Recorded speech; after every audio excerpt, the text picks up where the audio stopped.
But yeah, welcome to the podcast. We're rolling. Welcome, Kyle. I'm here. He's here. Yapper of the century. You have the best stories. King of Yap. King of Yap. One thing that I'm interested in you is actually your journey of like, I don't know anything before your tricking started and going on tour with Justin Bieber and then getting into photo and video. So can you just give like I'll give you the TED Talk summary of the life of Kyle. Exactly. So I was born in San Diego. I lived in San Diego until I was born until I was 10. Okay. That was when I got into martial arts. When I was like 4 years old, like 4.5.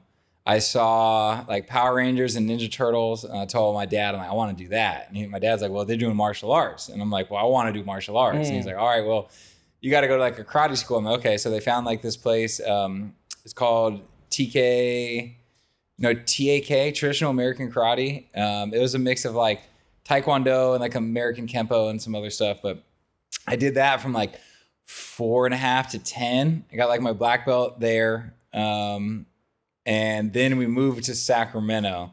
So we moved to Sacramento. I was 10.5 or something. And I took a break from martial arts for like a year.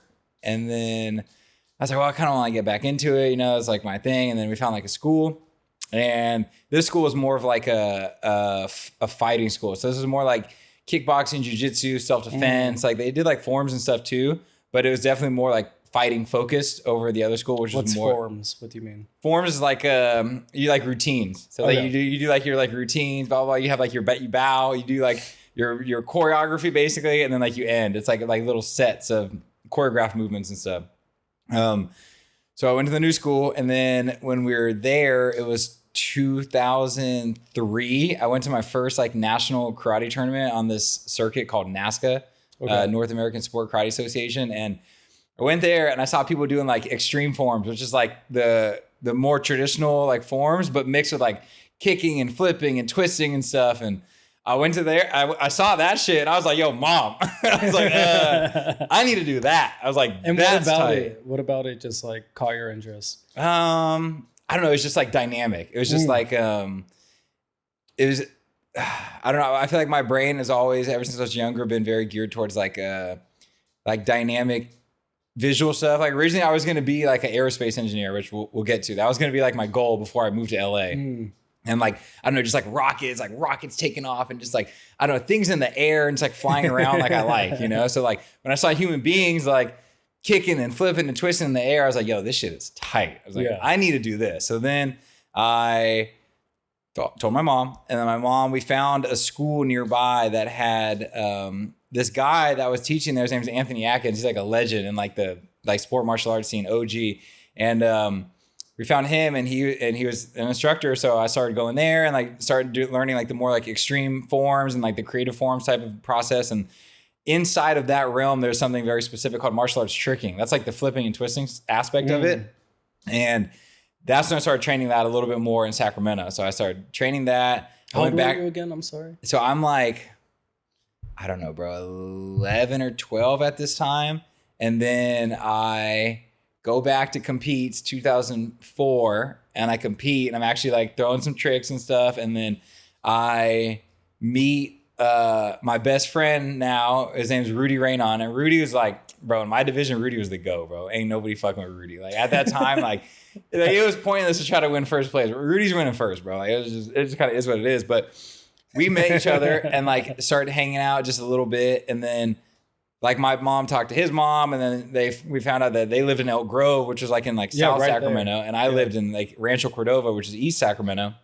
And like, okay, cool. And like we kind of like just met at that point. And then we went to this tricking camp called Loop Kicks 2004. And that was where we started like hanging out more. And we're like, oh, we like live by each other. Like we should start like training, whatever. Right. Then we started training, hanging out, blah, blah, all that stuff. So then I started pursuing that more. And then I was just like started getting way more into tricking and like training the flips and stuff. And then I was like tricking at school, and everyone at school knew me as a guy. I was like doing all the flips and stuff. It was like a funny, interesting time like in my life. And then was there popularity that came with that? Kind of Like at school, like you're the only guy who can do that? I mean, people like that I could do flips, you know, like Yeah. I'd be like in like the quad, I'd just hit like a cork, which is like a gainer twist, and people are like, oh shit, people like tripping out. And then when I was a senior, I was one of the rally commissioners. So like I was out like, you know, on the mic with my friend Bryce, and we were doing like we were in charge of like running all the rallies and stuff. Yeah. So like I'd do some stuff there, and like it was fun, you know, it was a good time. But yeah, so now fast forward, we're like a senior in high school. I competed on the circuit like 2004 to 2007. Yeah. And then I stopped. You know, Just getting attacked. she's like, please. I love it. I stopped competing in 2007. My parents just couldn't afford the tournaments anymore. It's just like expensive because like you got to get flights and then like hotel, and then like I was on a team that covered like my registration and like other stuff like that. But I mean, my parents didn't have money, so it's like I couldn't do it anymore. My mom just told me one day like, hey, we can't like do these like tournaments anymore, and I'm like, okay, whatever, you know, it is what it is. But I could still trick, so I could still train. So I'd still go to open gym every Saturday, and I'm like, I had friends that just wanted to trick that didn't really necessarily want to do the martial arts and competing, but just like the flipping stuff. So we're like, all right, let's just get down. So like every Saturday we'd be at open gym, and then me and Rudy would link up and we'd train. And that was like, yeah, like 17, 18. At that point too, I also left the school that I was at. It's called Folsom Karate Academy. I left there, and because me and my instructor were kind of like, he was super cool. He was a good guy, but like we were kind of starting to like, I feel like bump heads because he was he was very much, I bet this looks so funny on the video. He was very much like martial arts, like fighting, whatever, right? And I was like, I mean, I was down for that too, but I also very much enjoyed like the flipping and stuff. And he wasn't really the most like fond of that. That was like the flashy, like the foo-foo, whatever, you know? And I'm like, well, bro, like I like both. Like I like sparring and I also like doing this, you know? So like when I stopped competing, I was like, well, shit, like if I'm going to just like stick to one, like I'm just going to trick. Like this is fun. You know, like I enjoy the flips. I enjoy like the training aspect of it. And like, was the training really disciplined? In the beginning, the kind of, yeah, especially when we were competing, it was very like training multiple times a week, you know, for a certain amount of time. It was just like martial arts. And then there was like a more freer element of it when I stopped competing and I just did the tricking. It's more kind of like, let's do it whenever I want, but I was still intrigued. It's kind of like skateboarding, you know, like you go to, like skaters go to the skate park and you're like, all right, I'm trying to like land a new trick. You're going to fall. And then you're going to land a trick, you know, and like same thing with tricking. You're like, all right, I want to do this, but I want to spin twice now. So you're just going to eat shit over and over and over and over again. And eventually you're going to get it, you know? So it's more free flow. And at this point, I'm 18. I am going to Sacramento State. I was going to be an aerospace engineer. So I was going to go to Sac State for 2 years. I was going to transfer to Cal Poly SLO. So I'm in Sac State. I'm in the honors program and in the engineering program. I'm getting good grades. It's winter break. One of my homies, Jeremy Marinas, was like, hey, come down to LA. Like, you should come kick it. Like, I want to show you what LA's about. And I never really been to LA like that. So I was like, all right, fuck it. Like let's go. Like, I'm down. Winter break. I don't have any plans. Like, let's go. Wait, where did aerospace come from? Just like the love of like stuff in the air? Yeah. Just like, I always like things like I was saying that like flew. And like when I was thinking of jobs, I was like, oh, it'd be cool to like build rockets, you know? Like I was kind of like. So that was your intention? Yeah, that was my original intention. Yeah. Younger Kyle was like, all right, I want to build rockets and send them into space. That was like my thing, you know? And school, I was always like pretty good at school. I was like one of the homies, like I was always in the honors program and like getting like pretty good grades. And I would be the one that would be out like partying every weekend and still come in on Monday and like do good. And like some of my other friends would be like studying all weekend and like, they'd be like, I don't understand how you're like going out and partying, blah, blah, blah. Like, I don't know. It was fun. I had a good time in high school, bro. It was a good time. But yeah, so winter break of college, my first year of college, I come down to LA and I see Jeremy do some stuff in like a music video and like some other shit. And then we're like training at this place called White Lotus. And I'm like, dude, this is sick. And Jeremy's like, yeah, bro, all that martial arts and flips we've been training, he's like, you could do it in movies and TV and they'll pay you good money. And I'm like, what? I'm like, hold up. I'm like aerospace engineer. I'm like doing flips in movies. I'm like, oh, I don't know. So then like in my head, I'm like, fuck this. Like I'm moving to LA, you know? So the next semester, dude, I just stopped doing my homework. I stopped I was fully committed. I was like, Mom, I'm going to move to LA. And my mom's like, no. And I'm like, oh shit. I'm like, come on. I'm like, I want to move to LA. She's like, no, blah, blah, blah. I'm like, okay.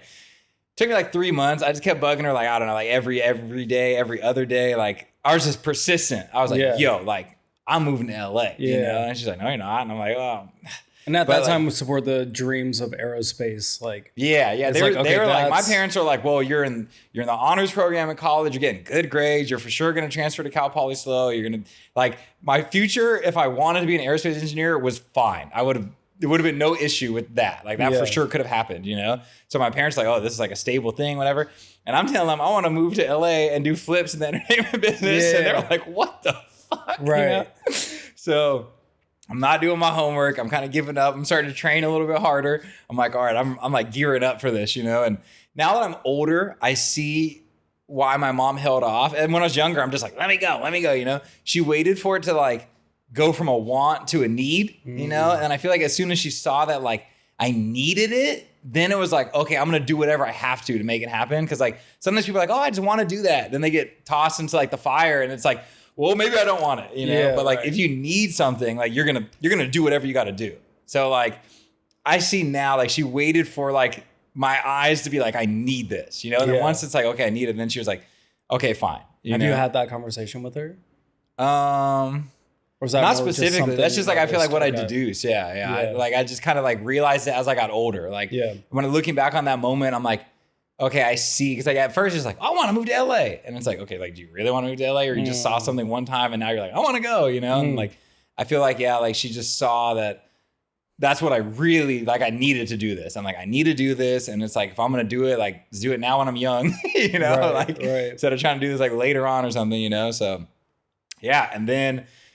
Bro, I turned 19. My birthday's June 1st. And then June 14th, I drove down to LA and like had I had an E36 Beamer at the time, sort of white one, and packed all my shit up. And I just drove down, bro. I had like maybe $1,000 in my bank account and ready to pursue some career that was just like not really that existent because I didn't necessarily want to do stunts. I wanted to just do more like performance tricking. Like I like the aspect of like the tricking.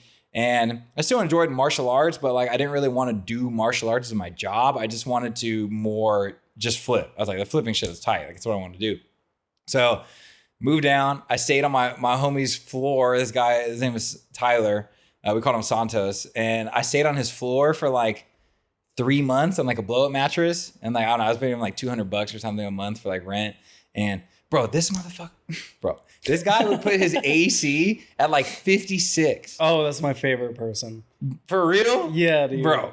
Yo, I had to go get a sleeping bag and I had sweatpants, a hoodie inside the sleeping bag. And that's how I would sleep every night with this fool. And I'm like, damn, well, like I can't afford to like go anywhere else, you know? So like I just gotta thug this shit out. like, I'm like, damn. I mean, okay, maybe what did you say? 56? 56, bro. That's a little, yeah. That's cold. That's pretty cold. And he would be on top of his bed with his shirt off, bro. Sometimes not even under the covers. Was he fat? Not really. Interesting. I don't know, bro. Was he like Northern European? I don't think so. Okay. No. Like, bro, like, I don't know, bro. It tripped me out. Like, Okay.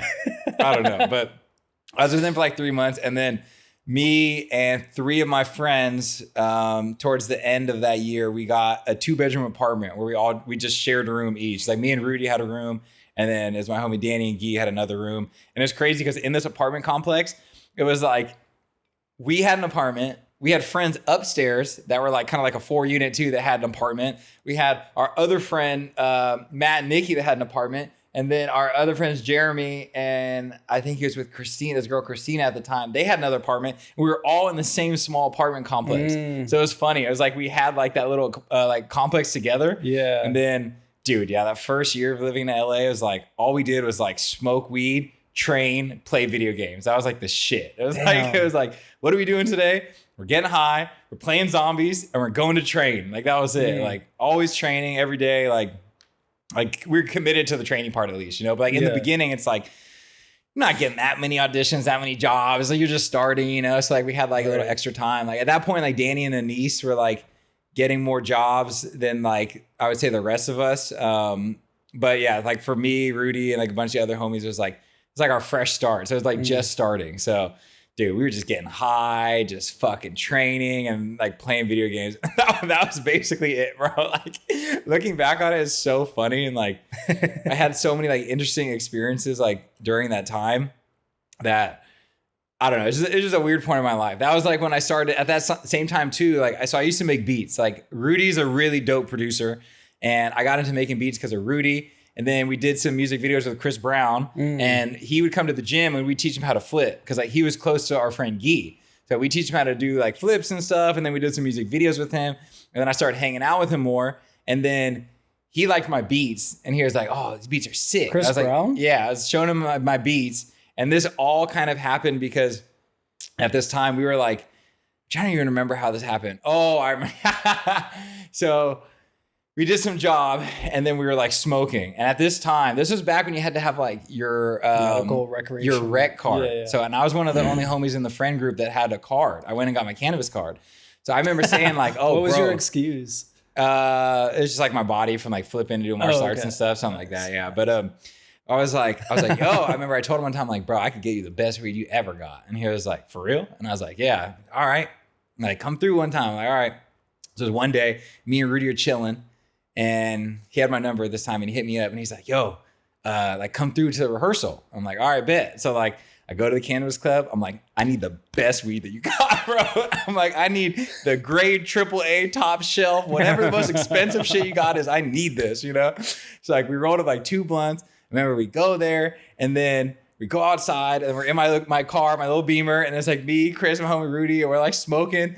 And then, like at this point, I was a stoner, bro. I used to smoke weed. Now it's like, dude, I smoke one hit, I'm high. You know, but like at this point, like I could smoke. It's like we smoked one. Well, this was also a different time when weed was not as, for me personally, like I noticed a shift from like 2012 to like 2016 or something, like in between that time where it's like I could smoke and be totally fine. And then like I have one hit of something in like 2016, done. Yeah. Take me to the hospital right now. Yeah. Like where's it? Like, it definitely got stronger over the years for sure. But I just like weed's one of those things. If you just stop smoking for a little bit, your tolerance immediately just drops, you know? So I remember I was gonna spark the second one, and he's like, yo, he's like, bro, I'm good. I'm all right, cool. Yeah. So then like we get up and we go inside. Was he a chill dude? Yeah. He was pretty chill. And we go inside, and then I just remember he was like, yeah, like can we get more of this? I'm like, yeah, for sure. So then it's like this little phase where like we're just getting like a bunch of weed together, and then I'd like play music for him, and like he like my beats, and then he liked Rudy's beats, and then I was like, bro, like, yeah, you gotta like you and Rudy gotta do something. I was like, my stuff's cool, but I'm like, I got put on because of Rudy. Like Rudy's the man, you know? And he's like, I'll bring him to the studio. I'm like, all right, bet. But one time we brought him to the studio, and then bro, this is the funniest shit, I kid you not. He like finishes up the song, and then he goes, yo, plug in your computer. Rudy plugs his computer. He hits play on the first beat, and like 10 seconds in, he goes, yeah, this is it. And I'm like, bro, he got like hundreds of beats. Like, you don't want to listen to anything else? He's like, no, just put this on loop. Pulls out the thing, starts writing. So he makes a song right there. And he had this one homie, this guy, Kevin McCall. He was pretty cool. He was like in the studio too. And then Kevin started writing. So him and Kevin started writing. They made a song right then and there. They went in, they just recorded it. And then, dude, this is like, I don't know, midnight, 1 o'clock in the morning. He's like, let's go do a music video in the alley. Like, what? I'm like, right now? What? And he's like, yeah. And like, for the song you just created? Yeah. And his video guy, I think his name was Godfrey, if I remember correctly. I could be butchering it, but fuck, hopefully it's right. But I think it was Godfrey. And we go outside and we film this music video. It's on YouTube right now, bro. It's Chris, Kevin McCall, me, and Rudy. And we're all like dancing and like cutting and like doing shit in this alleyway. It's called Real Hip Hop Shit. Okay. Yeah. So it's like they did that. And then like after that, I remember there was this period where like I thought I was going to like get signed, and then like it ended up not working out. And I think it's because his manager at the time didn't really like me. And it's like, I don't know, it's this weird like situation. And this is all your first year in LA. This is all like my first year in LA, bro. The fuck? Yeah. What an experience. Were you making money doing tricking, producing anything at this time? Not producing, just tricking. So I was doing tricking jobs. So like one of my first like bigger jobs actually was like the first, I don't know, 4 months of living in LA. It's like my 4th month. I worked on my first movie. You know that movie Footloose? Yeah. So I did the remake of that movie Footloose. I doubled Kenny Wormald for like all the stunts. Besides the one gymnastics scene, there's one thing where he like does on the bar. There was like a specific gymnast double for that. Yeah. But I did like the flip off the truck, and then the flip off the top of the truck. Then he was in the warehouse. He's doing the angry dance. And he's like doing the flips. Like that's me. So I did that for like 3 weeks. And And do you have to have like SAG-AFTRA or? I wasn't SAG-AFTRA yet, but because of that movie, I got Taft-Hartley, which is like normally you have to get like 3 credits or something, and then you get it. But actually, wait, hold up. No. I don't think it was Footloose. I think I got it before Footloose. I remember I did something. Maybe it was Footloose. I don't remember. No, I think it had to be a TV show because I did something where I got to get into AFTRA. This is pre-SAG-AFTRA merging. So I got into AFTRA 1 month before they merged. So AFTRA at the time was cheaper too. So like, I remember I got into AFTRA and then like a month later they merged and I was like, oh, hell yeah. Like the timing was perfect. So like I did that and like, I don't think it was Footloose. I think it was something else that I did. I don't remember, but I got into AFTRA somehow. But Footloose was funny too, because there was one moment on that movie where like, it was like the only time I ever really like fell like pretty hard, like on like a job. And we're doing this scene where it's like, we're out in the like diner and they're out in the street and it's like the ground's all wet because they wet it for the movie. So it like looks all reflective and shit. And there's one scene where they have this lifted truck and I run and I wall flip off the truck and then I land and then I run back up. I climb up onto the hood and I do like this aerial twist off. And it's like my first movie. I'm doing this thing right. And after every take, they're supposed to wipe the hood so it's not wet anymore for me going up there. It's like my third take. I'm getting ready to go. And I see the dude didn't wipe the hood. I remember they're like, all right, rolling camera. I remember thinking in my head, like, oh shit, bro, do I say something or do I just like do it? You know, I'm like, fuck, everyone's like, it's like there's a whole big ass crew of people. The cameras are on me. They're like rolling. I'm like, fuck, I think I got to just go, you know? So like, I go, I do the wall flip off the wheel. I get back up. Dude, I go to flip off this truck and both of my feet, and like, dude, from like, I don't know, 7 feet, I just fall like onto the concrete from like to my side.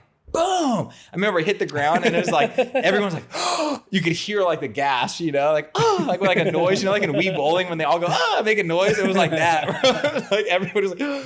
And like, I'm like getting up and I turn. Wii Bowling. Yeah. And the director's like running from Video Village, bro. He's just coming down. And I remember he like grabs my face and he's like holding me and he's like, are you okay? And I'm like, yeah, I think so. And he's like, okay, like, do you want to take like a break? And I'm like, well, do we have to do this again? And he's like, yeah. And I'm like, nah, like, let's just go, bro. I'm like, my adrenaline's up. Like, once that cools down, I'm going to probably feel like whatever. I'm like, we just got to do it. Like, we just got to do it now. He's like, okay. So right before he walked away, I'm like, but that guy didn't wipe the hood of the truck. And he's like, what? I'm like, yeah, like that guy's supposed to wipe the hood. And like, he didn't wipe the hood. Dude, he turns and just roasts this guy, bro. Oh, shit. Cooks him. I remember every time he like extra wiped it. I think we had to do it like 5 or 6 more times, but yeah, like that was like one of my first experiences, just like eating shit. No, I'll call him back later. Just like eating shit, like, and it was funny. Everybody, just like the noise, and everyone's like, it was good. It was a good time. But yeah, that was all my first year. That thing, the Chris thing. When you're working on something that big, that's Footloose, right? Yeah. As a tricker. Yeah. Do you mind if I ask like what the rates usually go for that? Yeah, so for like a project of that size. Yeah. At that point, they didn't even. So in the industry at this time, they didn't even know kind of what tricking was. Some people did, some people didn't. When they would ask for these things in auditions, they'd ask for like acrobats. Yeah, and then like my homie Danny, Jeremy, Anish, they kind of like paved the way. And then me and the other homies came through and we started tricking in like more of these jobs with like these dancers. And after a couple years, they started to recognize what it was. And they'd ask in the auditions, oh, we want like break dancers and we want trickers. Like they started using that term. Yeah. I'm like, okay, like they see it, you know, like they recognize it now. But at the time we were just getting normal, like kind of like dancer rates, which like, I think for Footloose, bro, I got like, I don't know, like 2,400 a week or something like that, or 20, maybe it's 20, maybe I think it was like closer to $3,000. Cause I remember I got like almost $9,000 in like 3 weeks of work. Yeah. And like me 19 at the time, I was like, yo, I mean, for like, the majority of Americans, that's wealth right I was tripping out. Yeah. And of course I blew a bunch of that shit on like weed and just food and stupid shit. But with that money, I got a Canon T2i on a Cyber Monday deal. And that was what started my photography journey. Whoa. It's from that Footloose money. Yeah. What the fuck? Yeah. What was the need for that camera or want for that camera? I don't know. I just like, so there's this one guy, his name's Tony Chu. He kind of inspired me. He was like, he's a photographer from the Bay Area, shoots a lot of cool like studio stuff. And he was the first guy that I saw that was in the martial arts and like tricking community that shot photos at like a high caliber level. And he'd shoot like some of the tricker homies like doing like sick shit with like the strobes and like just like it'd like freeze them in the air. And it was just like hella tight. I'm like, yo, this is dope. And he'd do all these like crazy like concepts with like I don't know, he just do like really cool and unique stuff. Like, yeah. And I remember seeing that. I'm like, oh, dude, photos looks kind of fun. Like, that'd be kind of cool to do this. At this time, like, this is young, super stoner Kyle. I'm making beats. I'm flipping. I'm like, let's add some other creative shit to like the thing, you know? I'm like, all right, cool. So like, I got the camera and just kind of started with like shooting my friends, like smoking and flipping. And then like my homegirls that like wanted to do like modeling type stuff. It was like, that was kind of like what I started with, and like shooting like my friends' cars, and like, it was just like a nice, fun, like hobby for like 8 years, you know? And it was cool because it was like, I didn't have to, there was no pressure, you know? It wasn't like, oh, I'm going to get into this and do this for work right away. It was like, oh, there's just something I like to do. So like during that time, I got to like, I don't know, just experiment with so much different shit. I was like, okay, like, how do I shoot the Milky Way? How do I use strobe lighting? How do I shoot outdoors? How do I do this? I had so much time to like just play freely and like not worry about anything. And I feel like a lot of people, like even now, like a lot of people that work full-time shooting forget that like the play part of it is like, dude, that shit's so crucial. Like that is like so crucial. And a lot of people forget to like, dude, we all got into this because we like doing it, not for money, and just to like, just to do it to like play around and like make cool shit, you know? And like, that was like, being able to do that for 8 years before I ended up tweaking my back a little bit was like, it was the best thing that I could have done to like prepare myself, not knowing for like a career switch. Wait, so you were tricking for 8 more years before? Yeah, so I tricked full time from 2010 to my last job I did was like 2018. It was like, I think I did something for like Raven's Home, which was like the like follow-up show of like that. So it was like something on like the season finale. I did like some like flipping sequence or something in there.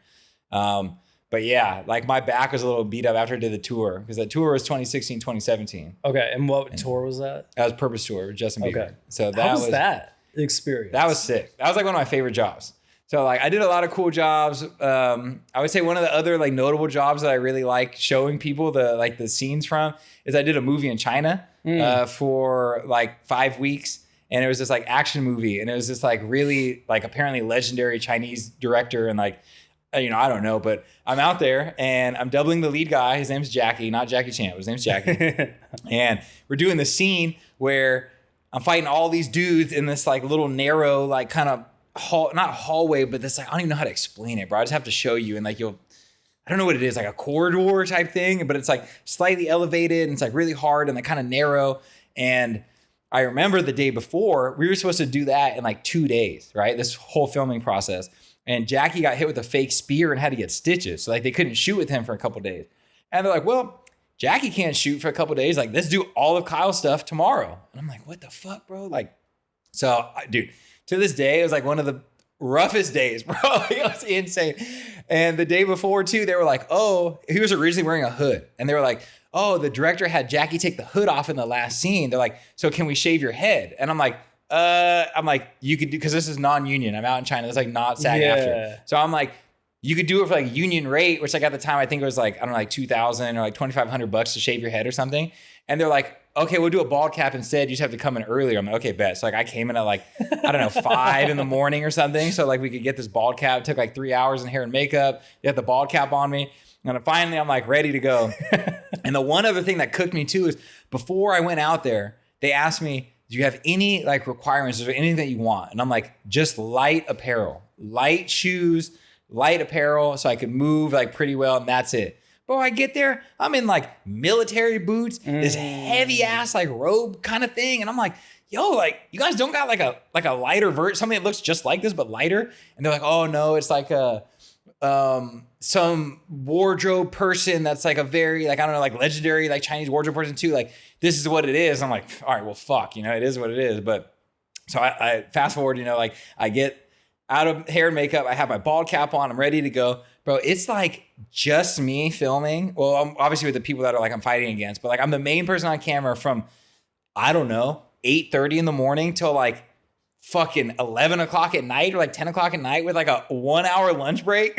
What? I got fried that day, bro. And like, we're just doing this shit over and over and over again, all these different sequences. And like, it was a rough day. Like I bruised like the ball of my right. I remember I bruised, I don't remember which foot it was, but I bruised the heel on one foot. I bruised the ball of the foot on my other. I pulled my groin slightly. My left knee was a little tweaked. It was just like, so much over and over and over again, because like we do something and then like I don't know, one of the guys would react like the wrong way, and it was like, or they'd be like, the combo that I had to do like started going downhill and then like it came uphill. And I remember in the beginning the choreographer was like, oh, let's try to do it in one take. And I was just telling him, like, bro, like because of the angle, the combination with the turns, all the people, I'm like, we're not going to get it in one take. Like, I'm trying to like tell you we're not going to do it. He's like, oh, let's just try it. So we tried it a bunch. And of course, we didn't get it in one take. And he's like, yeah, I think we should split it up. And in my head, I'm like, no fucking shit, bro. Like, I'm trying to tell you this, brother. Like, come on. So I remember we finished everything that needed to be done by like 7 o'clock. And I'm like, oh, hell yeah, we're done. Like, let's go, bro. And then like, they're like, oh, let's choreograph another little thing and just like a potential replacer. No, and I'm like, what the fuck? So like, we had to choreograph another thing. And then we ran that shit over and over and over again. And then finally, like I was done. I remember like towards the end of the day, I just thought the director like hated everything we were doing. He was just sitting there, bro. He had like a, I forgot what type of hats those are. They're like, not, fuck, I don't know. I don't remember. The hats that the farmers wear? Or kind of. Yeah. Kind of like a farmer type hat. Yeah. He's just sitting there in the chair with just this look, just like, he didn't smile one time all day, bro. I'm like, this dude is not fucking with what I'm doing. You know, I'm like, oh, hell no. And I remember I go back to the wardrobe. The dude gives me like a painkiller. Like the dude who's doing hair and makeup, he's like, you're going to need this tomorrow, bro. Like, trust me. I'm like, all right. And he gave me a painkiller. Went back to the hotel. I passed out and I slept mad hard. I didn't have to do anything the next day. So I just passed out.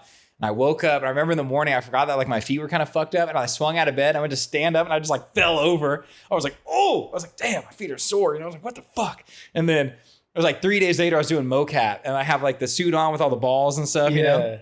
And the guy, I'm talking to the dude who's running the mocap thing. And I'm like, yo, like, I don't think the director liked anything I was doing the other day. And he goes, oh no, he loved it. And I was like, what? And he's like, oh yeah, he loves it. And I was like, for real? And he's like, yeah. And I was like, what the fuck, bro? Like, my man gave me no, like, you're doing a good job or like any type of shit like that, you know? But apparently he loved it. I was like, my man shows no emotion, bro. Just all right. If you were in that position today where you are like 34 years old, would you have a different reaction to it? Like, I feel if I was like, okay, in that situation, we have to do this all today. It's going to be from 8 to 10 or 11. Like, we're just going to run you like our lunch break. I'd be like, I'm kind of out. Like right now, you know, where I am in at life. That point, you can't really do that. You're already there. You're on the job. It's non-union. But so it's still, like, goddamn. It's not the union rules, bro. It's too much. In America, like my homie who like is like he's a stunt coordinator. He absolutely kills it in the stunt world. But he was just like, bro, he's like, if you're in America, he's like, you would have made racks that day. Yeah. The amount of times I had to do everything and the OT and everything. He's like, bro, like, you would have killed it. I was like, fuck. Damn. But yeah, so like that was that. And then a year later, or like towards the end of that year, I remember I'm driving to my grandma's house. My grandma lives in San Diego. We always go to my grandma's house for Christmas every year. I remember I'm driving and my homie Nick is calling. Nick Demore, he's Bieber's like creative director, choreographer at the time. And he calls me. And normally when Nick was calling me, it was always about a job, right? Like Nick, before he was his choreographer, like he used to just be a dancer for him. We did jobs for like Bieber back in the day for like X Factor in London and some other stuff. And then he started choreographing a little more. And then he hired me for my homie Austin Mahone. We used to do like VMAs and certain projects with him. And Nick was the choreographer. So like me and Nick were like friends, and he's very familiar and like hired me multiple times for like tricking stuff. He calls me. I'll never forget this, bro. I think he's gonna call me for like a VMA or like some sort of like quick performance. He calls me. I'm like, yo, what's up?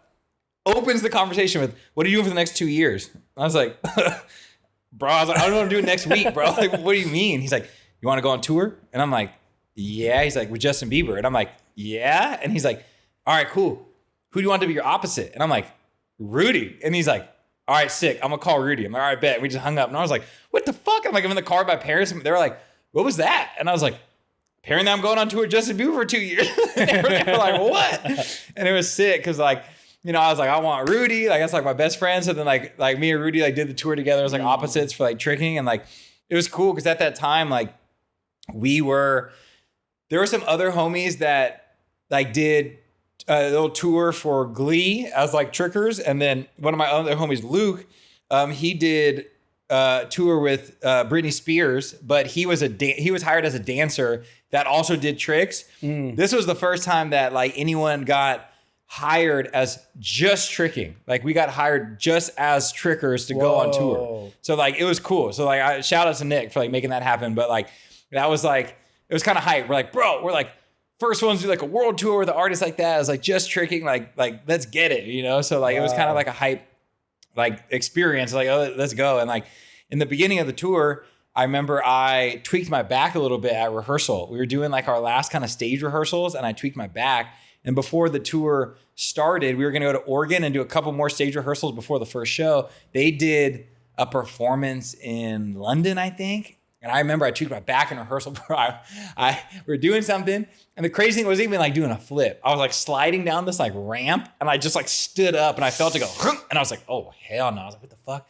And I remember I just like kind of like walked off the stage and I went and laid on the ground. I'm like laying on the ground. And Nick comes up and this guy, Chris Gratton, he was like the head of like the production unit. And like Chris, he has a really deep voice, like really just like masculine dude, you know? He like comes up and he's like, you don't look so good.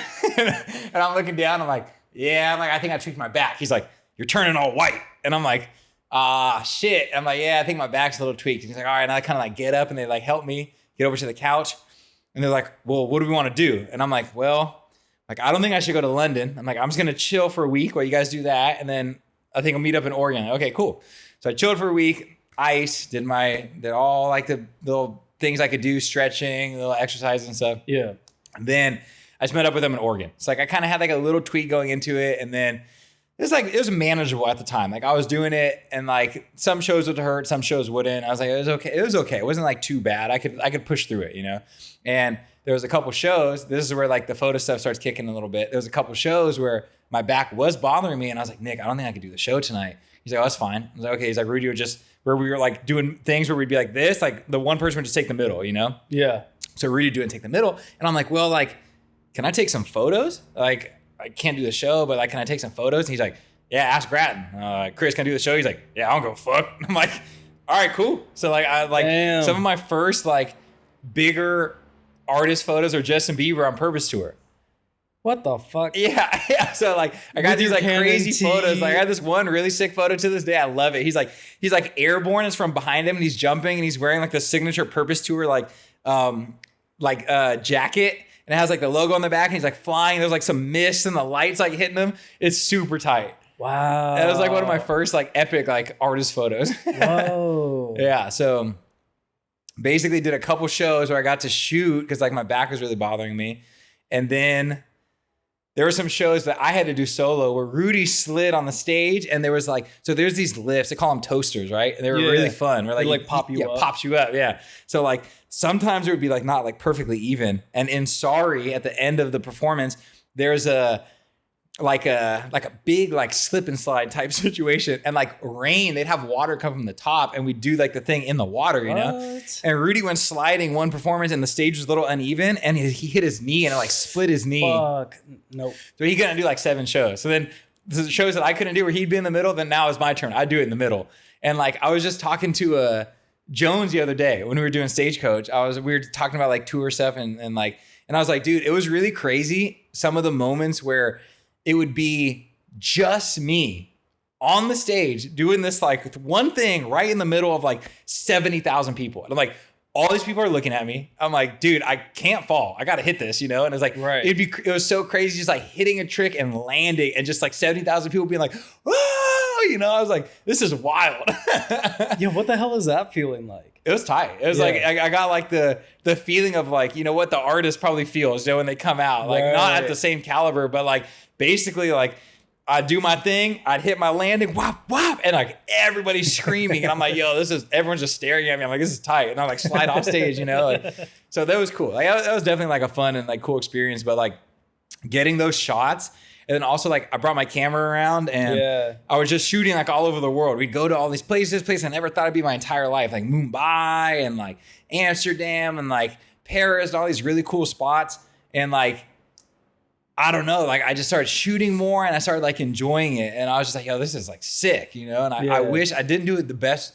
I didn't do the best job of saving all my raws from that point. Like I was just like not organized. I would just like make some edits and then delete the raws to like save space. Cause like I just didn't think I would need it in the future. Yeah. Now I'm like, fucking idiot, bro. Like, why would you do that? You know, but it is what it is. But that was kind of like, I feel like going around all these cities and exploring and shooting like really got me more hyped on shooting. So fast forward a little bit after the tour, my back was a little tweaked. I did like a couple jobs. I'm like, damn, like I can't really like do this like this. Your back is still tweaked from I remember like I got up one day and I tried to like get out of bed and I was like struggling a little bit. And at this time I'm like 27. I'm like, bro, I shouldn't have problems like this right now. You know, like what the hell? I'm like, I'm an athlete, bro. Like, well, why can I barely get out of bed? Like, this is crazy. And I ended up doing physical therapy for it, which is cool. It was like covered by the tours through like workers' comp. Oh, wow.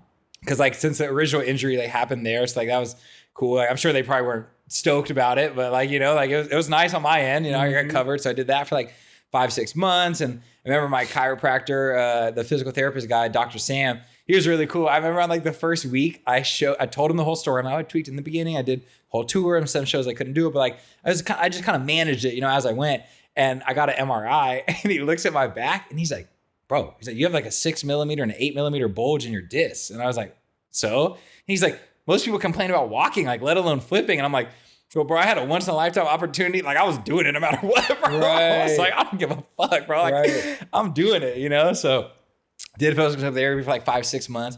And I remember I'm on my little like ball doing these like exercises. And I'm like, in my head, I'm like, I can't do flips forever, you know? But like, it's like, I enjoy taking photos. I was like, maybe I just take some photos. You know, that's kind of like my initial thought of like, maybe we should take some photos.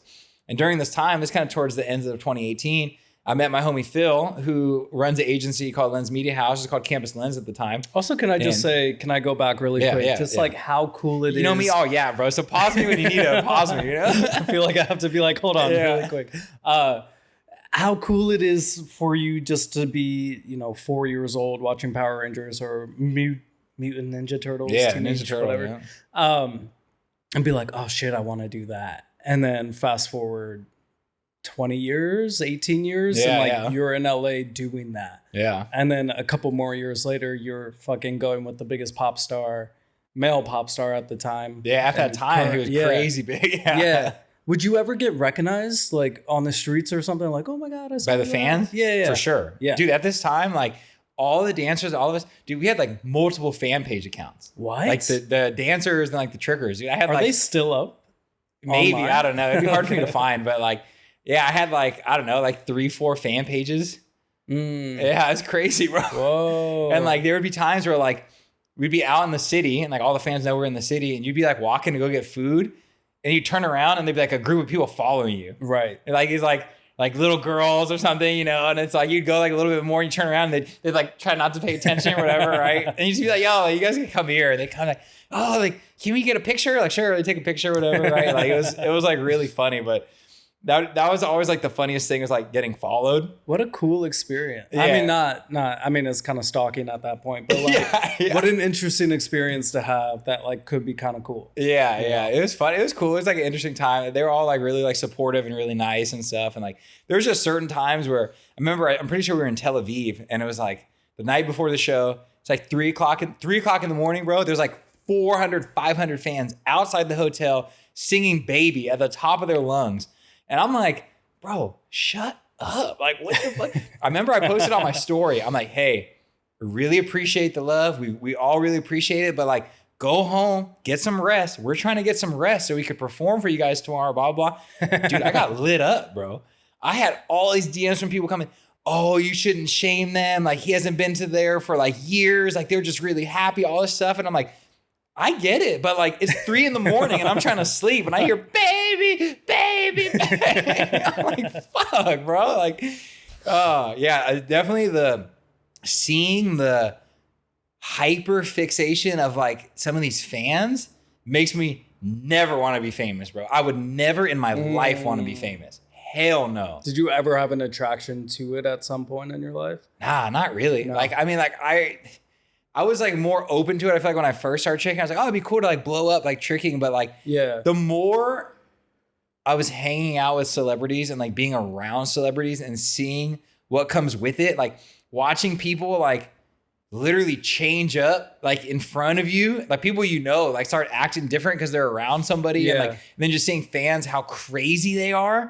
I'm just like, nah, bro, this ain't it. Like this is not for me. Like I don't know. It's held as like a golden ticket in society. I mean, of course, like growing up, my parents would open the magazines or watch the news and be like, oh, did you hear about blah, blah, blah? And I'm like, what about me? Like, okay, I guess like Howard Stern talks about that. He's like, my dad only paid attention to radio and not me. So he's like, how do I get on the radio so my dad can like pay attention to me? So I feel like it is this like golden ticket type of thing. It's this like highly desired thing in our society. But after seeing it, like this past month, I've worked with like a couple people who just have exorbitant amount of fame. And like we went out in public and it is not a vibe. No, it's not a vibe at all. It is not a vibe. It's interesting. And I mean, I guess I've heard it comes with like ups and downs, just like everything. Like, yeah, you have so much access to whatever you want. You can be like, oh, I'm going to call fucking Oprah and do this thing,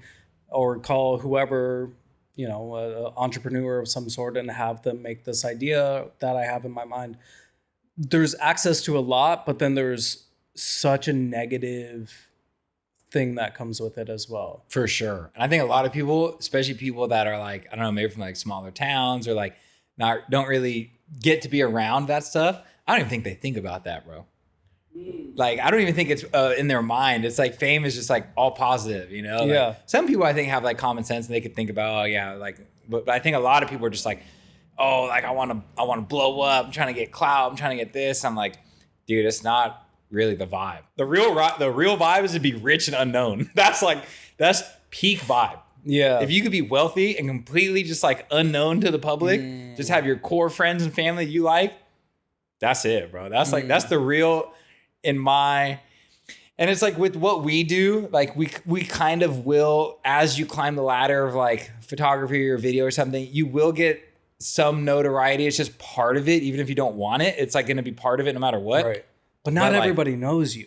Yeah, which is nice. It's more like a small section of people, you know, it's smaller, which is good. Yes. But yeah, like I think the peak vibe in life is if you could be wealthy and like just unknown. That's like, that's the goal, bro. Like, I mean, obviously like in our realm, it's like you're going to be known by some people. It has to be. But like, if there was some way where I could just like click a button and just get like a desired lifestyle, it would be wealthy and unknown and just like only known to like my friends, my core friends and family and people that I love. And that'd be it.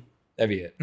Because yeah, seeing that shit is not fun. It's not cool. Dude, we'd be leaving venues in the Sprinter vans, getting mobbed by like 400 fans running up and banging on the window and like all sorts of crazy shit, bro. Like I remember I'd be like tired after the performance, with my head on the window, and all of a sudden, boom, boom, boom. I'm like, oh my God, like what is that? And there's just these screaming fans, Bieber, Bieber, Bieber. I'm like, he ain't even here. That motherfucker already left. Like, I'm like, bro, what? And these people some of them are crazy, bro. We'd be in like, you know, certain cities we'd have like maybe like an early like leave. Maybe we leave at like, I don't know, like midnight or 1 o'clock or something. Or sometimes we'd stay in cities till like 4. We'd have a call time of 4. So we got to be at the bus because we'd go out to the clubs and we'd party and stuff. And I remember sometimes we'd like I wouldn't go out all the time, but like sometimes we'd stay back, me and the homies, and we'd just kind of like maybe like smoke and chill or something, right? And like Bieber's already long gone, you know? And like all these fans are like waiting by the loading docks and they're like, where's Justin? I'll walk up to the fence. Me all nice and shit. I'm like, yo, like, he left like maybe like an hour ago or so. Like you're not going to see him. Like you probably just go home, you know, like watch the videos you got on your phone, chill out, vibe would be cool. And they're like, you're lying. And I'm like, no, like you saw that all chromed out bus that left a while ago. Like that's his bus. He left. And they're like, you're lying. You're just trying to hide him from us. And I'm like, I'm just keeping it real with you, but like you can do whatever you want to do. You know, like I just want to come over here, explain to you the situation. I'm gonna go back and do what I do. You can do what you do. And I'd leave, dude, and they'd stay there till we left.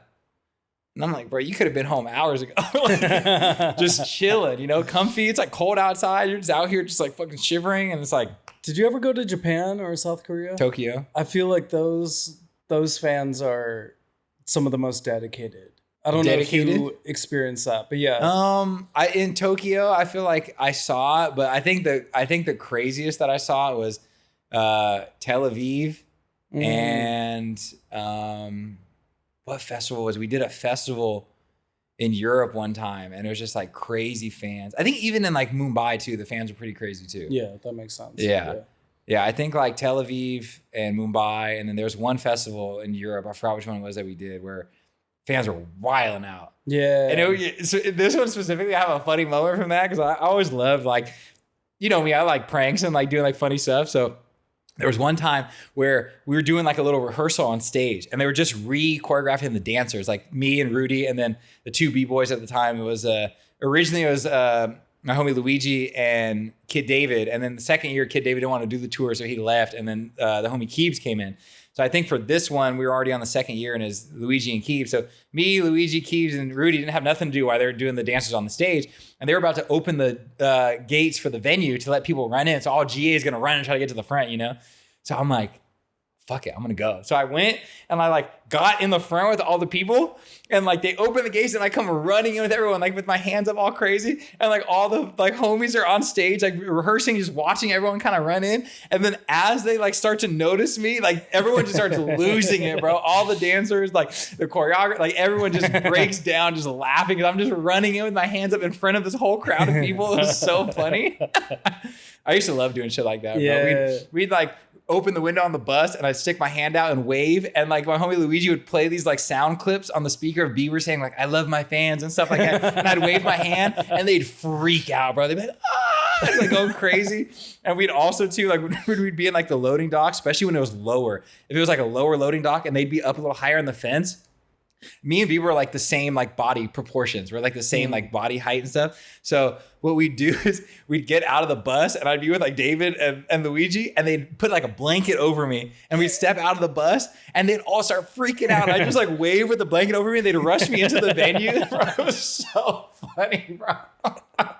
It was good. It was good. That was a fun time. And then I guess the last question with this I have, or curiosity that I have with this, is like, did you get to know him at all? Kind of. I mean, okay. he'd be like with us. Like that's why I always like, people would be like, oh, did you ever get to talk to him? I'm like, yeah, like we'd like go and play soccer and like do like a bunch of like activities and stuff in like certain places. And he like, this was during the time where he wasn't really like drinking or like turning up. So he'd come out to the club every now and then and like just like drink water and stuff. And like, dude, being in the club with Bieber at that time was like so crazy, bro. Just watching people's like reaction and like, dude, it opened my eyes to like, I feel like how shicey some girls could be in the club, bro. Like there was one time I'll never forget. This was so funny. I feel like see the guy yelling this girl's name in my head.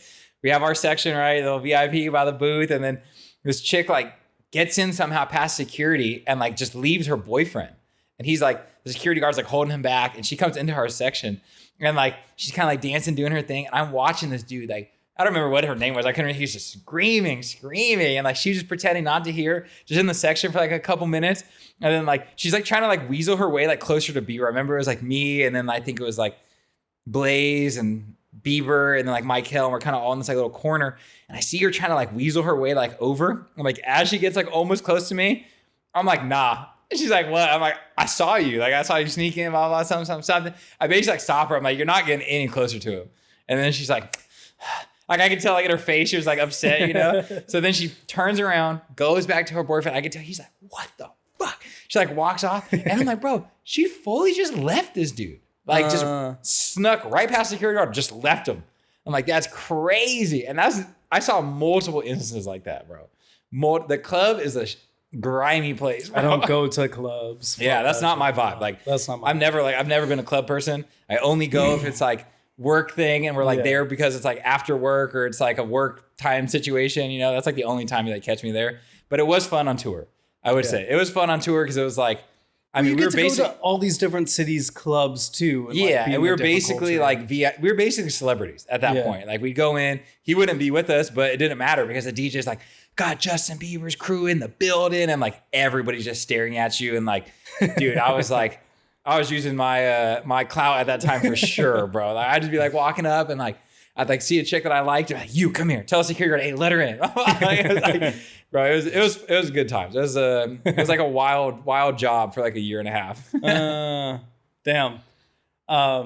And so you started taking photos, and when you came back, started doing like PT on the ball. Yeah. So like I would say like I started taking photos more.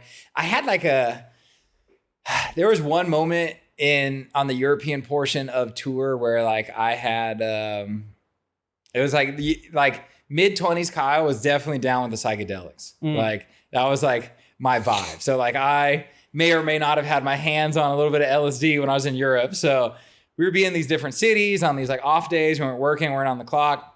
And I was like, all right, like let's get down some of these places, you know? So like I had like certain cities that I was like, oh, like I'd love to like do it here, you know? So like I did Paris, went into the Louvre. How was that? That was sick, bro. that was sick. Like going into the Louvre on 2 hits of LSD was like one of the most movie-like experiences I feel like I ever been on. Like I had my glasses on, and I come in, and we're like walking around, and at this point, like I'm already like it's like hitting me, you know. And I remember I'm like waiting behind all these people to see the Mona Lisa. And like it finally opens up. I remember I was so shocked by how small it was. Yeah, it's so small. Yeah, I thought it was like a way bigger thing. Cause like, you know, in the same room, you turn around and it's like that huge like picture that's like, or painting that's like, I don't know, like 20 feet tall, like 30 feet wide is giant, you know? Yeah. Like, I mean, it's probably exaggerated. It just felt that big to me. And I was looking at it, but I was like, yo, this is sick. And I saw the Mona Lisa. I'm like, man, this is whack. It's but like 3 feet. Maybe yeah, it was like this big. Yeah. I was looking at her. She's like, her hair is just like waving and like melting and shit. I'm like, this is crazy. But we were in the Louvre for like, I don't know, like 3-4 hours. And my homie Jake at that time, like, like this was young Jake too. Like didn't smoke, nothing. Just like, he's like, yo, like the back of your neck is sweating. I'm like, I bet. I'm like, bro, like my head is hot right now, bro. Like, so Paris was cool. We ended up meeting up with I met up with some friends that were like, tricking dudes that I've known online for like hella years and never met in person. And we got to meet in person for the first time. And we were like drinking wine and eating cheese out on this park. It was like, it was sick. Yeah. So like that one was dope. And then it was like Berlin was sick, bro. I remember I dropped her into like an abandoned theme park and I was like climbing on roller coasters. And while like, you were on acid? Yes, bro. Like we found the Ferris wheel and we were making the Ferris wheel start to move by our weight. We were like hanging and trying to like get it to go. That was tight. And then I remember we get out of the theme park and we all rented bikes. So we're riding around Berlin. I'm tripping. I got a rattler in one hand, the handlebar in the other hand. Have you ever had those rattlers? It's like it's like a lemonade beer. No, they're hella good. But like, I remember I had a rattler, dude. I'm just like vibe. It's like the ultimate vibe, bro. I'm just on the bike with the rattler. I'm like with the homies. We're just like mobbing. Like that shit was tight. Like Berlin. It was Berlin, Paris, Vienna, Amsterdam, and London. I think London was London was a funny one because I remember we got invited to, and I forgot that we were doing, I don't remember if I forgot that we were doing this or it came up in the middle of the day after I was already tripping, but we got invited to this guy's like restaurant and he has like a private room, right? And it's like a nice ass restaurant, private room and shit. And I remember we go there and it's like, we walk in and a bunch of the people were already there seated and it's like me, Luigi, Rudy, and like Jasmine, and like some of the other homies like coming in. And everyone comes in and sits down. I'm like the last person. And the only seat that I have is right in front of, he had all these like taxidermy, like animals, like life-size, real ass animals, bro, in there. It was like, I don't remember. I feel like there was like a bear in there. There was a giraffe. The giraffe is over the table. It's like hanging over the table. And guess where the fuck I have to sit? I sit down and the giraffe's like looking at me. And I'm just like looking at it and I'm like, bro, I'm like this shit. Like, I remember I looked to Luigi and like at this point, like the 4 homies I walked in with, the only ones who knew I was tripping. Like everyone else had no idea, right? I remember I walk in and some food comes out and I wasn't hungry. I was cooked, you know. I was like, I'm not really hungry right now. I remember my homie Boog was like, hey, like you're not that hungry? I'm like, not right now, man. Not right now. He's like, okay. And like, I remember looking at the giraffe and like, dude, the hair, I could see the hair like waving and moving. And I'm looking at Luigi and I'm like, bro, this shit look mad real. And he's like, it is real, bro. And he's like, that was a real giraffe. And I was like, oh my God, bro. And I just couldn't take my eyes off this giraffe, bro. I'm like, what the fuck? Was it scary at all or were you fine with it just tripping it wasn't like scary. I feel like at this point I was very like, comfortable like being in like public scenarios with that. And wait, how was Amsterdam with it as well, like tripping out in Amsterdam? Because even when I'm walking around there sober, I think I've only been there while I was sober, there's like this dark vibe to it. I love it. It's like one of the best cities in the world, but I'm just like, it's just creepy in certain ways. There's a dark energy to it, just in my sober eyes. Like, how was it for you? I don't know. Maybe I'm like blind to that, but like it was just a vibe for me. I feel like you're just a vibe. Yeah, like I don't know. Like Yeah. okay, so I did Amsterdam like 3 times, and I feel like I did different experiences. There was one time where we just smoked and just got high. There's one time where we ate the chocolates from like the store. We got the chocolates. The chocolates was the time they went to the red light district. And I remember I was like, oh, let's go to the red light district. I've always wanted to see that. Like mushroom chocolates? Yeah, Okay. yeah. And we're all tripping. We go. And I remember it was not the experience I thought it was. I was like, you need to go to this like drunk, like on alcohol or something. Cause like I went on the psychedelics and we got there and I'm looking, I'm like, dude, like my first thought in my head are like, are all these girls here on like their own will? Like, are some of these chicks like sex slaves? And I started thinking like way too into it. I'm like, this maybe isn't that cool. You know, I'm like, I don't know. Like, this isn't cool. I think shrooms in that area is not the thing to do. You know, no, it's not the thing to do. But the acid experience is really funny because it was my birthday the day before. We were actually in Belgium and we flew to Belgium. Like, oh, like it was just on a plane for like 12 hours for my birthday. So I was like, dude, like we had an off day the next day. I'm like, let's go to Amsterdam. It's like a train ride away. It's not far. So like, let's go.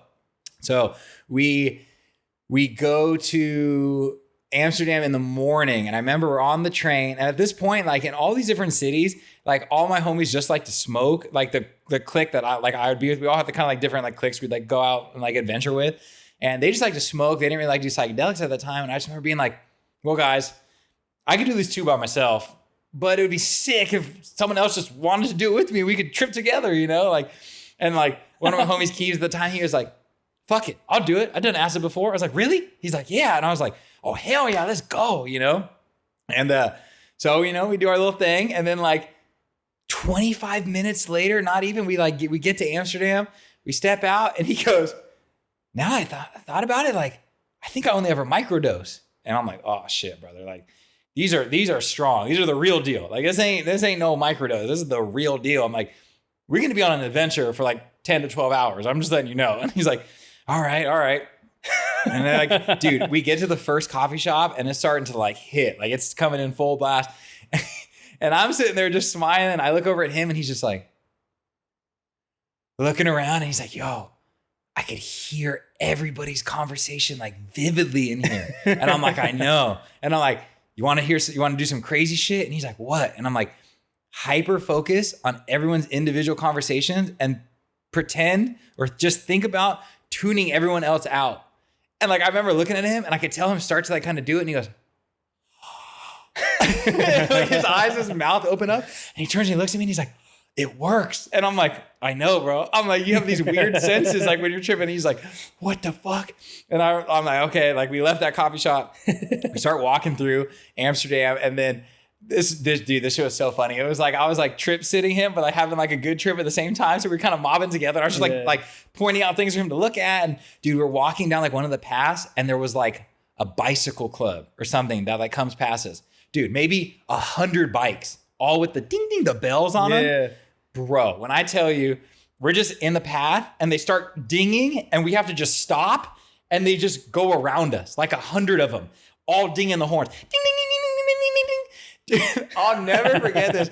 He's probably where the light is for me. And I'm looking at him and I'm seeing all these people pass. And I just see his face looking at me in like horror. Like he's like this. And I just remember thinking like, dude, it was I could handle a lot at that time. It was a lot of stimulus for me. Yeah. And I remember just being like, oh my God. I'm like, okay, just breathe. I'm just breathing. And they pass. And then when they pass, he's just like, I see him like go, like release his breath. He was like holding his breath or something. He's like, oh my God. I'm like, are you good? He's like, that was a lot. And I'm like, that was a lot, bro. Like, that was a lot for me. So I'm like, let's just keep it moving. Let's just, breathe and walk it off. We like walked it off. And then we went to the park, went to some other coffee shops, and we went through like a couple different like experiences. Oh, I remember we tried to go to like the psychedelic museum there, and you had to like, I don't know, like register like beforehand or make an appointment before, so we couldn't go. And we were all bummed. Like, damn, like this is the perfect time to go right now. We couldn't go in there, And then I think the favorite part about leaving is we had to get on the train to go back to, I think we were in Antwerp or something. I don't remember where we were in Belgium, but we're getting on the train. We're obviously still like peaked. And I'm like, yo, I'm like, when we go through this train station, you've been to the train station in Amsterdam? Mm-hmm. You know how it's like bustling. It's like busy, Yeah. you know? And I'm like, bro, just walk behind me, look at my feet, and just don't focus on anything else. It's like, it's going to be a lot of commotion. I'm going to lead us through it. He's like, all right, bet. So we start walking, right? We'll go through the thing. We end up at our platform. And I know that he was watching my feet and didn't look anywhere else because when I stopped, he walked into my back. He's like, and I'm like, we're here. And he's like, oh shit. He's like, bro, I heard everything. He's like, I heard all these coins dropping and like everything was just so vivid. Coins dropping. I'm like, I bet. We're on the train going back and I'm like, bro, look at your ticket. And he's like looking at the ticket. He's like, bro, the letters are like dancing a little bit. I'm like, I know. I'm like, he's like, how long is this going to last? I'm like, we probably got like an hour left or so. And I was like, once we get back to the hotel, I was like, we'll be like chilling out. And he's like, okay, cool. But dude, he's a real one for doing that with me. And the next day I was like, how was it? Like now that you're like done, you know, like how was it? He's like, it was actually cool. He's like, it was just like a lot like going into it, you know, like I didn't know what to like expect. And like, but it was funny. Like those like random times like on tour doing that was like pretty sick. Like it was fun. It was like, I don't know. Now that I'm like older, like I probably like wouldn't do that unless if I was like on vacation, you know, but Right. Yeah, at the time it was fun. I mean, Amsterdam's an overstimulating place in certain ways, like sober. I can't. It was a lot. imagine. Yeah, a lot going on there. Wow. Dude, I remember when we were on shrooms one day, at the time, we went to the first VR movie theater. This was like in 2016. And they played us like 5 short films on the VR headset in these like chairs that like spun. It was cool. Going there in shrooms was tight. Where was that?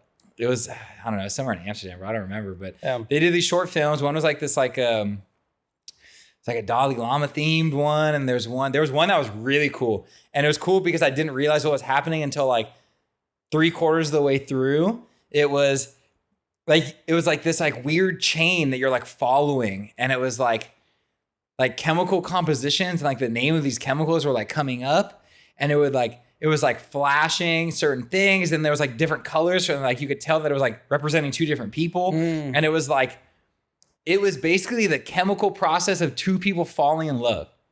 And it was insane. I didn't realize what I was watching until like maybe a little more than halfway through. When I realized, I was like, this is incredible. I was like, yo, it was like the process of them literally like falling in love and then like having a falling out and then like having like bad feelings towards each other. And the chemical reactions. Yes. within Yeah. each one. Oh, it was that's like crazy. the up level of like oxytocin and like dopamine and then all this other stuff. And then it was like, it was sick. Yeah. I'm sure I don't remember it nearly exactly how it was. Like when I watched it, like, I don't know, 9 years ago, like tripping, but I just remember it was very profound for me. I was like, yo, I've never seen anything in my life like this. I just had a weird thought, but like so yeah, when you're starting to fall in love, like dopamine, oxytocin come into play. But when you start, you know, whatever, break up, fall out of love, you know, whatever, like in my own head, like I need to find something about that person that I don't like, that I need to hyperfixate. Yeah. On so that I can make the breaking easier for my own self. But I'm curious if there's like chemical reactions involved in that. Like, did you Probably. see that from that film? Or I don't remember. okay, cool. Okay. I was on some chocolates from the store. It was like 9 years ago. Like shit. I just remember it was tight. And I remember like the kind of gist of it. But Wait, so walk Yeah. me through the transition. Like, so you're back home from tour. back home from tour, I did my physical therapy. I'm debating the idea. My friend Phil from Lens Media House, Campus Lens at the time, we meet through my friend Bailey, who's like a tricker parkour athlete, used to be with Red Bull. And we meet, and then we did a thing where we shot for like Hydro Flask, like just like a free, like I just like went to help shoot. And I started talking to Phil and like kind of just telling him like, oh, like I kind of like the camera stuff. And he's like, bro, like you're sick. Like you should just do this. And I was like, really? And he's like, he kind of helped me get like the confidence a little bit more. Like, oh, maybe I could just do this, you know? So then I was like, all right, fuck it. I'm just going to do this, you know? And I was like, if I'm going to do it, I'm committing to this. Like I'm not going back. It's either 100% or nothing, you know? And I realized I was like, that's going to be how I excel the fastest. It's just like committing. I'm not trying to linger in this other career and like do a little more jobs here and there. No, I told my agency, I'm not doing any more auditions. I emailed them. I'm like, I'm done. I'm not doing any more auditions, blah, blah, blah. And they're like, oh, really? Like, so I was at the point where I was getting like direct booked for like a lot of gigs. All the choreographers knew me, and like I would still audition for things here and there, obviously, for like more commercial stuff. But yeah, for like a lot of like performance jobs, like a lot of choreographers just hit me up. We need a tricker. Like, let's get Kyle or some of the other guys. Right. You just got off the biggest tour. Yeah. So like I could have just like kept doing it, but like I told them, like, I'm done. I'm not doing it. So I committed. I'm like, 2019, I'm not doing no more photo jobs. No more tricking jobs. I'm only gonna do photo jobs. You know, like at this point I had no idea. I didn't even want to do video. I was like, I'm just gonna do photography. You know, that's all I had planned to do. And so, you know, I do 1 year of that. Coming into this year too, towards the end of last year, I forgot, there was probably like one of something that's probably important precursor to committing to this is when I was on tour, I don't know, did you ever get to meet Brian Willett? No. Okay, Brian Willette's a photographer, sick photographer from back in the day. I met him in Chicago when I was on tour because I used to reach out to some of these like photographers I'd find on Instagram just to try to meet up with them in cities to go shoot. I remember when I was in Chicago, I reached out to like all these dudes, and like a bunch of them were not really like, I don't know, had like a couple thousand followers. Some of them had maybe like 10,000. And then like Brian at the time, I think had like 80 or something. And I was like, this dude's probably not even going to respond to me, but I'm just going to try, you know? Hey, what's up, bro? Turns out he's the only dude that responded to me. He's the only one who was like, yeah, what's up? Let's link. Let's go, blah, blah, blah. Like, all right, bet. And like we went out, we shot. And he shot me and Rudy doing some tricks. And he has this one sick shot of us doing like synchronized gainers in front of like the theater out there that's like really popular. And so I met Brian, and Brian also kind of helped me during this like process. And there was one event too that when on tour that I should probably mention that is definitely a key factor for this. When I was in Australia, I dislocated my shoulder and the stage was slippery. Me and Rudy come out, and the first sequence, like we both fall. And I remember I fell, I dislocated my shoulder, I got up, Nick comes running up to me. He's like, what happened? I've never seen you guys fall, let alone both of you guys fall in the same thing. And we're like, stage is wet. I'm like, tell the dancers. He's like, are you okay? I'm like, my shoulder's dislocated. I was like, I'm just gonna go sit over here, but I'm fine. I'm like, but just tell everybody that the stage is wet, like be careful, and I'm just gonna go sit over here. He's like, all right, cool. So I remember I had to go to a hospital in Melbourne, and the dude was like, oh yeah, you definitely dislocated your shoulder, but it popped back in. And he's like, it actually went out the back, which is really rare. Your shoulder normally dislocates out the front. And he's like, but it's a good thing because the back muscles and tendons and stuff like heal faster and stronger. So he's like, you're not likely to like pop it out again. I was like, oh, that's cool. But I had to go home for like 5 weeks. And while they were in South America, so I missed all the South American part of the tour. But when I was home and my shoulder started to heal up a little bit, there was a Adidas thing that Brian Willett, I saw him post on a story.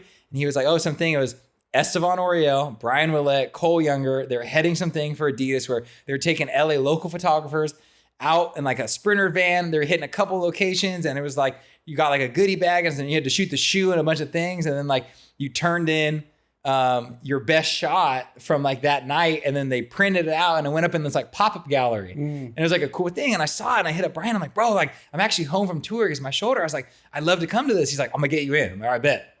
So he got me in. That was when I first met Cole, when I first met Estevan, when I first met, I met Brian before, but that was like the first time meeting those guys. And I remember like Cole was like my biggest inspiration in the photo thing. I remember like, you know, as like a hobbyist, just like looking up, like I was like Cole Younger. I'm like, bro, that's like the most legendary LA photographer. I'm like, he's so sick. And when I got to meet him, it was like tight. And we like kind of clicked there, but like didn't follow up too much on that. I remember after that though, towards the middle of 2018, I forgot exactly what happened, but I think I did something with Brian and Cole was there. And then we all were like hanging out. And then that was when me and Cole kind of like started like bonding a little bit more. And he's like, oh, we should kick it, whatever, right? And then we kind of started kicking it. And then I remember his mom passed away at that time, and it was really rough on him. And we would just kind of just go out and shoot. It's like, oh, let's just go out and fucking shoot, and you know, blah, blah, blah. So we started hanging out like all the time. Like we were hanging out, bro, like, I don't know, like 3 to 6 days a week. Like we were just out, like just shooting, just doing whatever, hanging out. Like, and then he started bringing me on like some jobs. Cause I was like, okay, like I'm thinking like, I remember learning something from like a YouTube video back in the day. I used to be like a big YouTube head. I used to never watch TV. I just always watch YouTube videos, like lectures and other stuff. Yeah. But I remember like seeing something or some guy gave advice of like, yo, like it's good to have a mentor, but as a mentee, you want to try to help provide some value towards your mentor, no matter if it's just helping him gather information or whatever it is, like figure something out. And I realized that Cole didn't know anything about using strobes outdoors, and I did. And I was like, bro, like, you know, like maybe for one of these like Adidas shoots, like we should bring the strobes out. I was like, I'll light it and do the strobes for you. And he was like, all right, like let's do it. So we did this Adidas shoot, and it was with my homie Micah and this girl, and we brought the strobes, and like he ended up loving it. He's like, dude, I love the way this looks. This is sick. So all right, cool. So then like we started doing more shoots together, and then I remember we did, it was either that Adidas one or it was a Nixon one. And I remember I went home and I edited all my photos hella fast, bro. I was like, I'm so hyped. I need to crank these out. And I sent him a Dropbox link at like 10 o'clock. And he's like, what's this link? And I was like, oh, it's my photos. And he's like, oh, all the raws? I was like, no, the edits. And he was like, what? And he like looked at him. He's like, yo, this is pretty good. And like, you were fast. And I was like, yeah. And he's like, do you want to like edit some more stuff? So I'm like, yeah, sure. So like we started just doing some things together. And then like, I would just edit the stuff. Cause like, I would just do it quick, you know? So like we kind of like started tag teaming some stuff. And then at this point, he ended up moving out from the apartment that he was at. And then he ended up he was at my place. He was living at my place in the living room for like a couple months. He was there. And like, shit, we were just like, I know we'd be together all the time. And then he went out to, what's the place that everyone shoots with the water, and it's like super blue water and has like the docks or the little houses on it, Maldives. Okay. Yeah. He did like a job out there for like 3 weeks, and then went to Jakarta, and then that was where we passed away out in Jakarta. And wait, what? Yeah, and this is like 2019, middle of 2019, and I remember the time, passed away. Yeah. Oh shit. Yeah, in like middle of 2019. You were with him? No, he was out in Jakarta by himself. Oh shit. So, but he left from my crib and he went out to the job, and then he was going through some things at the time, and like I won't get like too into detail with it, but yeah, he had some things going on, and then ended up passing away from it, and then that was middle of that. And I remember it was a thing where we were going back and forth with the guy that was out there and his friend out there in Jakarta, and then like his sister Shelly, and it was like I basically got the news first, and then I ended up like Demos. I was like, yo, like, do you want to like talk to Shelly, because like you're there, like can you like just give her the information, whatever, right? And then I remember I had to call Brian, and then Brian, like I told Brian, and then it was like a thing where we were trying to like keep it under wraps, like for their family for like a little bit, you know, didn't want to like post about it or nothing, you know? Right. And then it was like, I don't know, bro, like a day later or some shit, some like Jakarta news like found out about it, and then they like posted it, and then from there, then everyone finds out about it. And all of a sudden, RIP on his page, on the comments, and all this stuff, right? And then since everybody knew that we were just together all the time at that point, it's like, dude, that week, like I'm not like really like an emotional person that much, you know? Like I would say I'm not really like that affected by my emotions too much, but that was the most emotionally draining week probably of like my life, bro. Like once everyone found out, it was like, I almost had to like schedule calls, bro. It was like everyone wanted to talk to me because I was like the closest person at the time. Right. So like all of our mutual friends were calling me, and I just sit there for like a week straight, multiple times a day, listen to people break down on the phone while I had to be like strong, while I was just sitting there like feeling like shit too. And I'm like, dude, and it's like 3 to 4 people a day, bro. I had to just listen on the phone, just like lose it. And I'm like, by the end of that week, bro, I'm like, this is a lot, bro. I'm like, this is like a lot going on. So like that was an emotionally taxing week of my life for sure. That was rough. That was a rough one. But yeah, I would say like Cole helped me so much though, bro. He put me on so much game. Like I have a picture of him that I hang over my office area. That like anytime, anywhere I move, any office I'm gonna have, like he's gonna be there, because like he's the one who helped my trajectory, like for sure. He's the one who put me on game. He taught me all my original lessons, like how to talk to clients. Like he's the one who got me like confident of like, bro, talk about money first, bro, right off the bat. Like, what's the budget? He's like, if they don't have the budget, he's like, why are you entertaining it? And, you know, I'm like, because, you know, in the beginning, that's like one of the scariest things to talk about is money, you know, like you're like, oh shit, like money, like what? Like even like, during the middle. I mean, for me, it's like, I want this job. I want this opportunity. It's scary. Yeah. Like, if you don't have the budget, do I still take it? Yeah. Yeah. Why not? So he put me on game a lot, bro. He was like, I'll be forever grateful for him. I mean, my Shot by Kyle tattoo, this one, bro, he paid for this. There was one night where he wanted to get a tattoo for his mom. We're just chilling in the living room, bro. It's like 7 o'clock at night, maybe. I like just smoked. I'm like, nah. He's like, bro, let's go get a tattoo. I'm like, right now? Like, I just want to sit on the couch, bro, and watch some fucking YouTube or something. Like, what the hell? And he's like, I'll pay for half of it. Let's go. And I'm like, I don't know, bro. He's like, I know you want to get that Shot by Kyle tattoo. Because I wanted to get my logo. Because I'm like, bro, if I get the logo, because this was like in the beginning of 2019. I'm like, if I get the logo, I have to commit to this shit, bro. Like, 100%. I can't get the logo and then not do it. Yeah. You know, like for sure. Don't so work like, at Bank of America or something. Yeah, that's not a vibe. Yeah. So like, so he's like, fuck it, bro. I'll pay for the whole thing. Like, let's go. And I'm like, fine. I'm like, I want this anyway. Like, let's go. So like we went, he got the tattoo for me. And then I was actually really grateful that like my dumbass at that time was like, all right, let's go do it, because it was a couple months later when he passed away.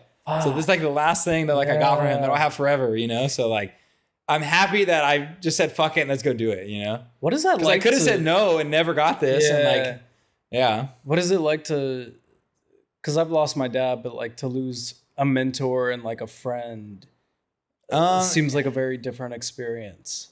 Yeah, I would say like, it was definitely very sad, as you would expect. And it was very like,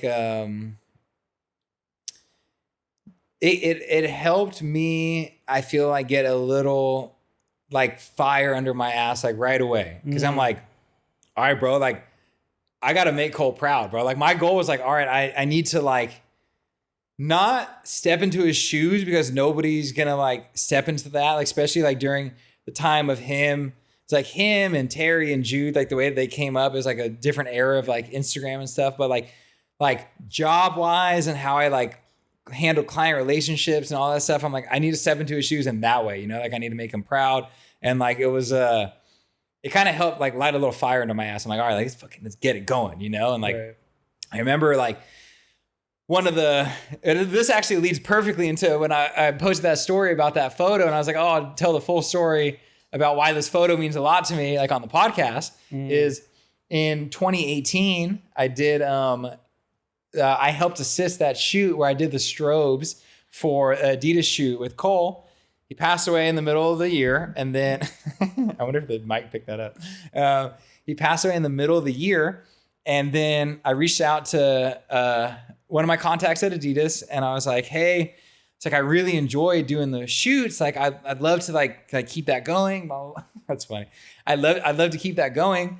Like, let me know, blah, blah, blah. So I sent the message and read, no response. And I'm like, oh, fuck, bro. So this is a lesson right here for other people. 2 weeks later, I was like, fuck it, bro. Maybe she was busy, maybe something. Like, I should just follow up, bro. Like, I remember thinking like, we had good vibes. Like it was a good talk. Like whenever we did those things, we'd hang out. Like it was cool. There's no way I was misreading that, you know? Like, so I reached out again, immediately responded to me. Oh my God, I'm so sorry. I was like in the middle of the meeting when I opened that, and I was going to respond back, and I totally forgot. Thank you so much for hitting me up again. Let's get you in the office tomorrow. We'll get you all in the vendor program. Like, let's go. I'm like, let's go. So then I went to Adidas, got put on. I got my in the vendor system. I'm in. And then the next year at the same time that we did that Shoe Palace Adidas shoot, it came up again, and they hit me up. They're like, yo, do you want to do this? And I'm like, yes. I'm like, I would love to do this. So it was a shoot for Shoe Palace and Adidas. And I hit up Micah, who I met through Cole. It was Cole's homie at the time. That's now my homie. And I'm like, Micah, like, let's run this back for Cole. Like, we're going to do the same thing.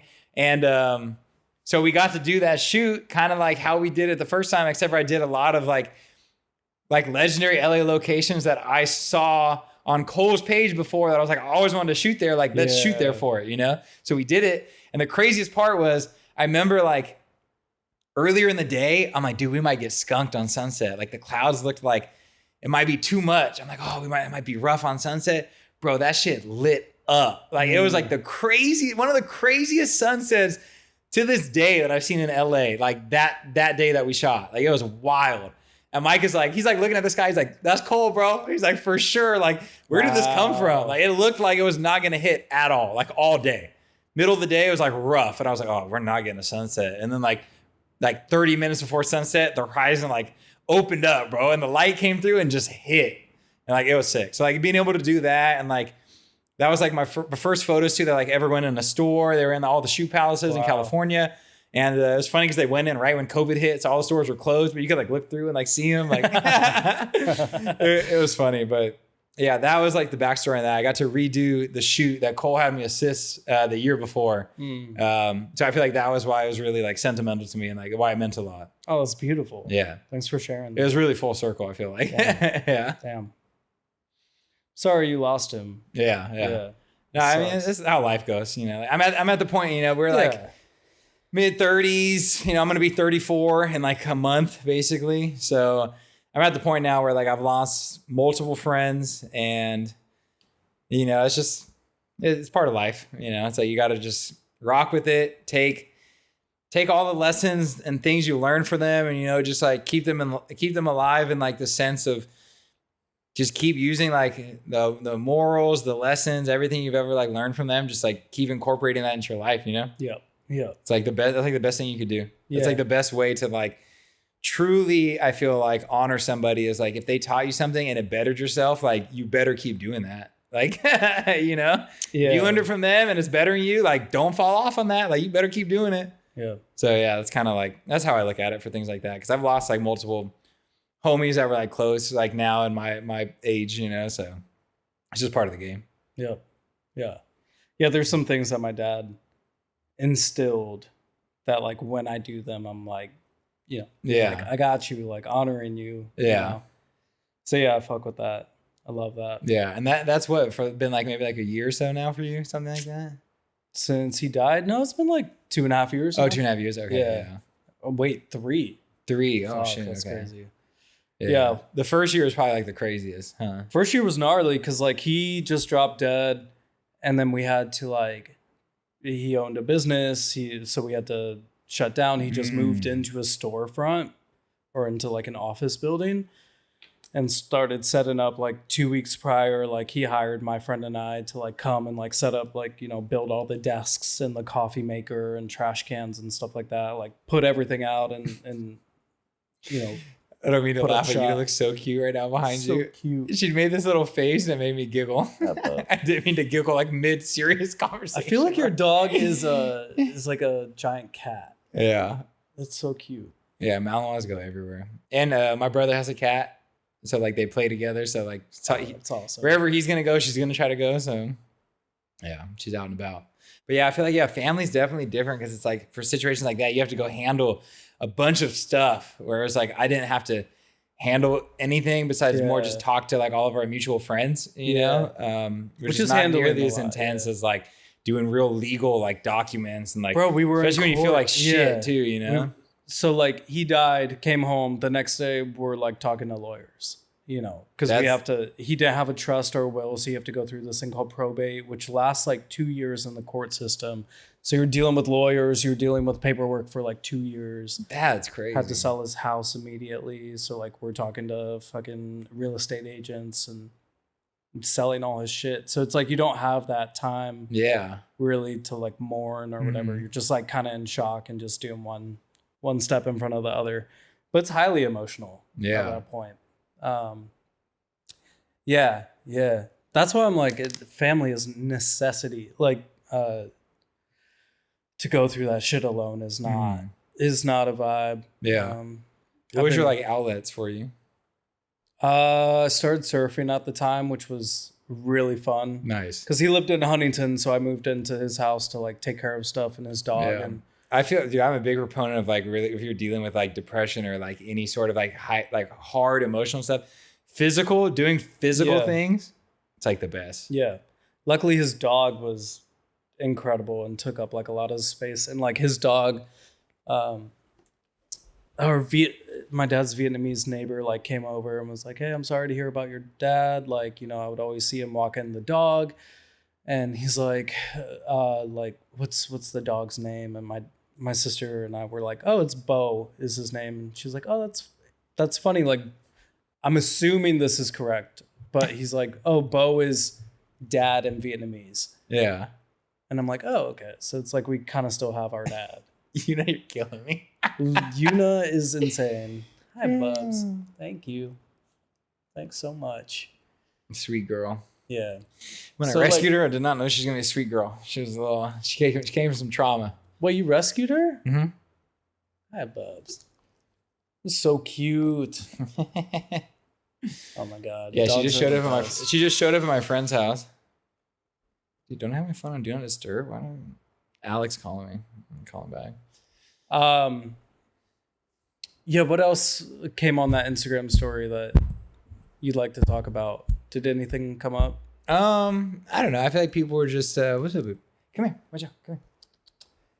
People were just asking like your normal questions, like what would you like, how would you take this full time and blah blah. I was like, Kushia.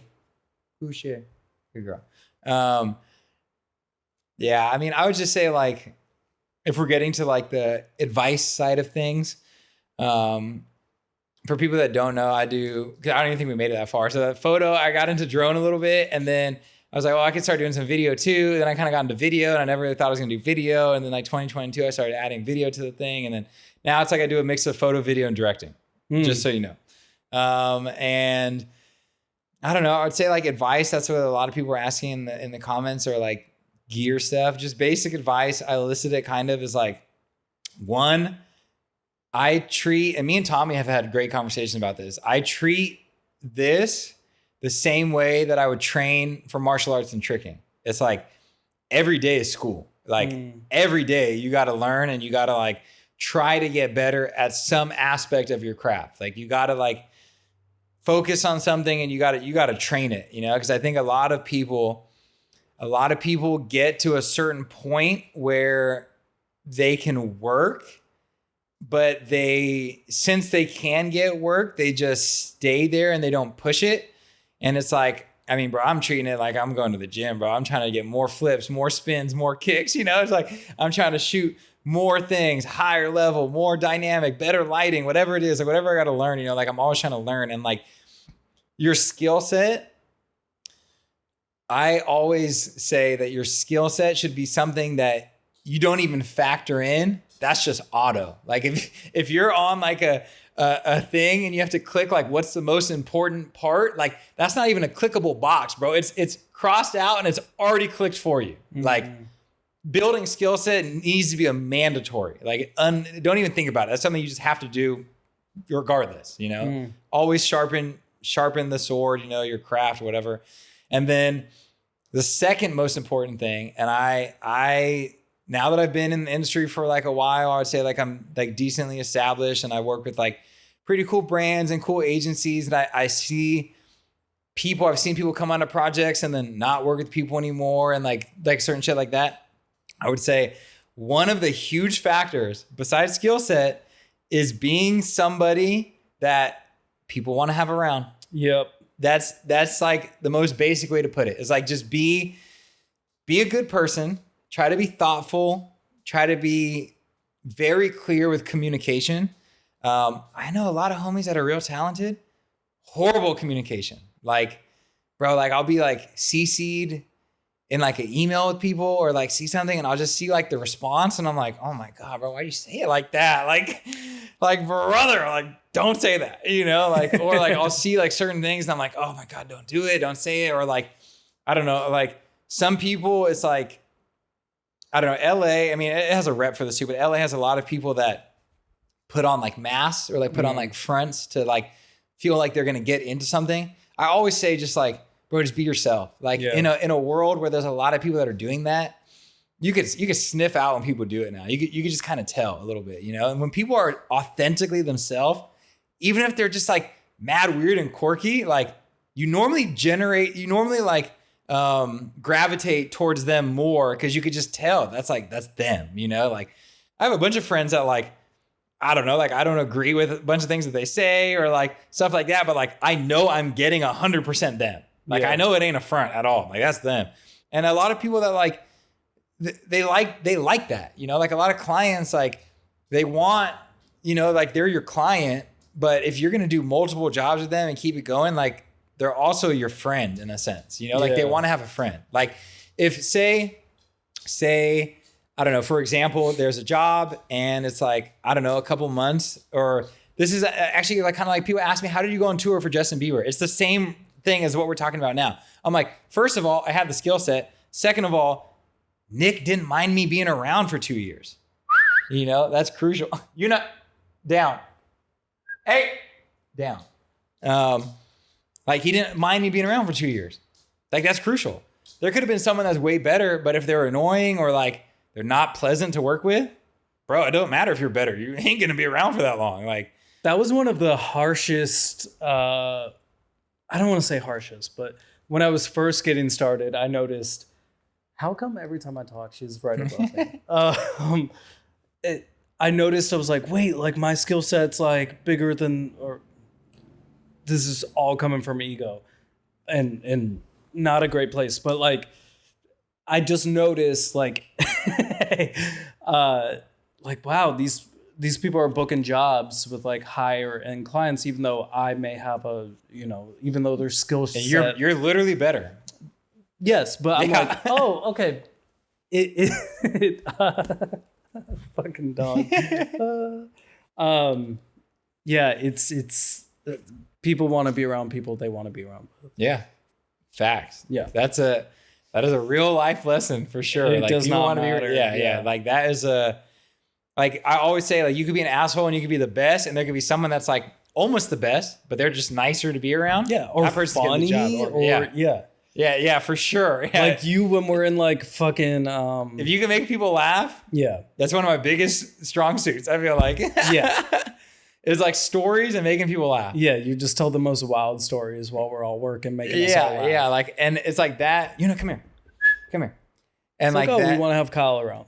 Yeah, it's like it's definitely like, and I feel like I don't know, like when you just said, oh, like I was better than these people when it comes from a place of ego, I look at that differently. I don't have a problem with that. I think everybody should be acutely aware of where their skill set is versus the marketplace per se, where everyone else is too. Like I want to know, like you gotta kind of know that, because then it helps you justify certain things, and like you could ask certain people questions of like, okay, this person's like a little bit better than me. Okay, if you did this job, how much would you charge? This person's like not as good as me. Like, hey, I saw you do something similar. How much did you get for this? And it kind of helps you navigate those sort of things, And it's like, I feel like it's really good to be acutely aware of your skill set, because some people have ego inflated skill sets where they like, maybe they have like followers on Instagram and they think they're like good because they have followers. It's like, no, you just got popping because your reels kind of popped off a little bit, but your skill set's not there. Like you're not like skill set like that. I have homies that have 2,000 followers that'll fucking outshoot you, like, but you have to be acutely aware of your skill set. I feel like it just helps, one, because then you know where your weaknesses are and where to get better at. And then you're very aware going into certain jobs and certain things, what your capacity is and where maybe you need to contract out, or like where you need to utilize maybe some other people's talents for like an overall project. It's like just being aware of things like that is like, that's crucial. Like if we say we go to a festival and the job is to shoot people in like a unique, like sick way, you're going to outshoot me every time. That's one of your strong suits. That's like, in my mind, when I think of your work, that's like a fucking key pillar. You're going to outshoot in that specific aspect of like festival and like getting the people and the vibe. You're in the top echelon of that category, But if we went and shot like automotive, I got your ass. That's my shit. It's like, but you got to be like aware of that. So it's like, maybe there's like a job where it's like, I don't know, job comes up, they're like, oh, we're doing like an automotive campaign and we want like your nice signature rollers and your hero automotive images, but we also are going to have talent. We want them to be captured in like a very unique and like sick way. So with like some fresh ideas and stuff, I'm bringing you on. It's like me and you are going to do that, like, yeah, granted, I could do it myself and like, it'll come out good. It's not that it's not going to be good, but it's like, I know that you excel over me in that aspect. So it's like, we would just do it together and the final product would be a better product, And like, sometimes like, there's always instances where sometimes I don't know, some things don't require that. And it's like, okay, you just like take the whole bag yourself and you're like, okay, cool. Sometimes you're in situations where you really want to impress the client. And it's like, you take less money to bring someone else on and then you just fucking kill it. And then it's like, you get more work from that.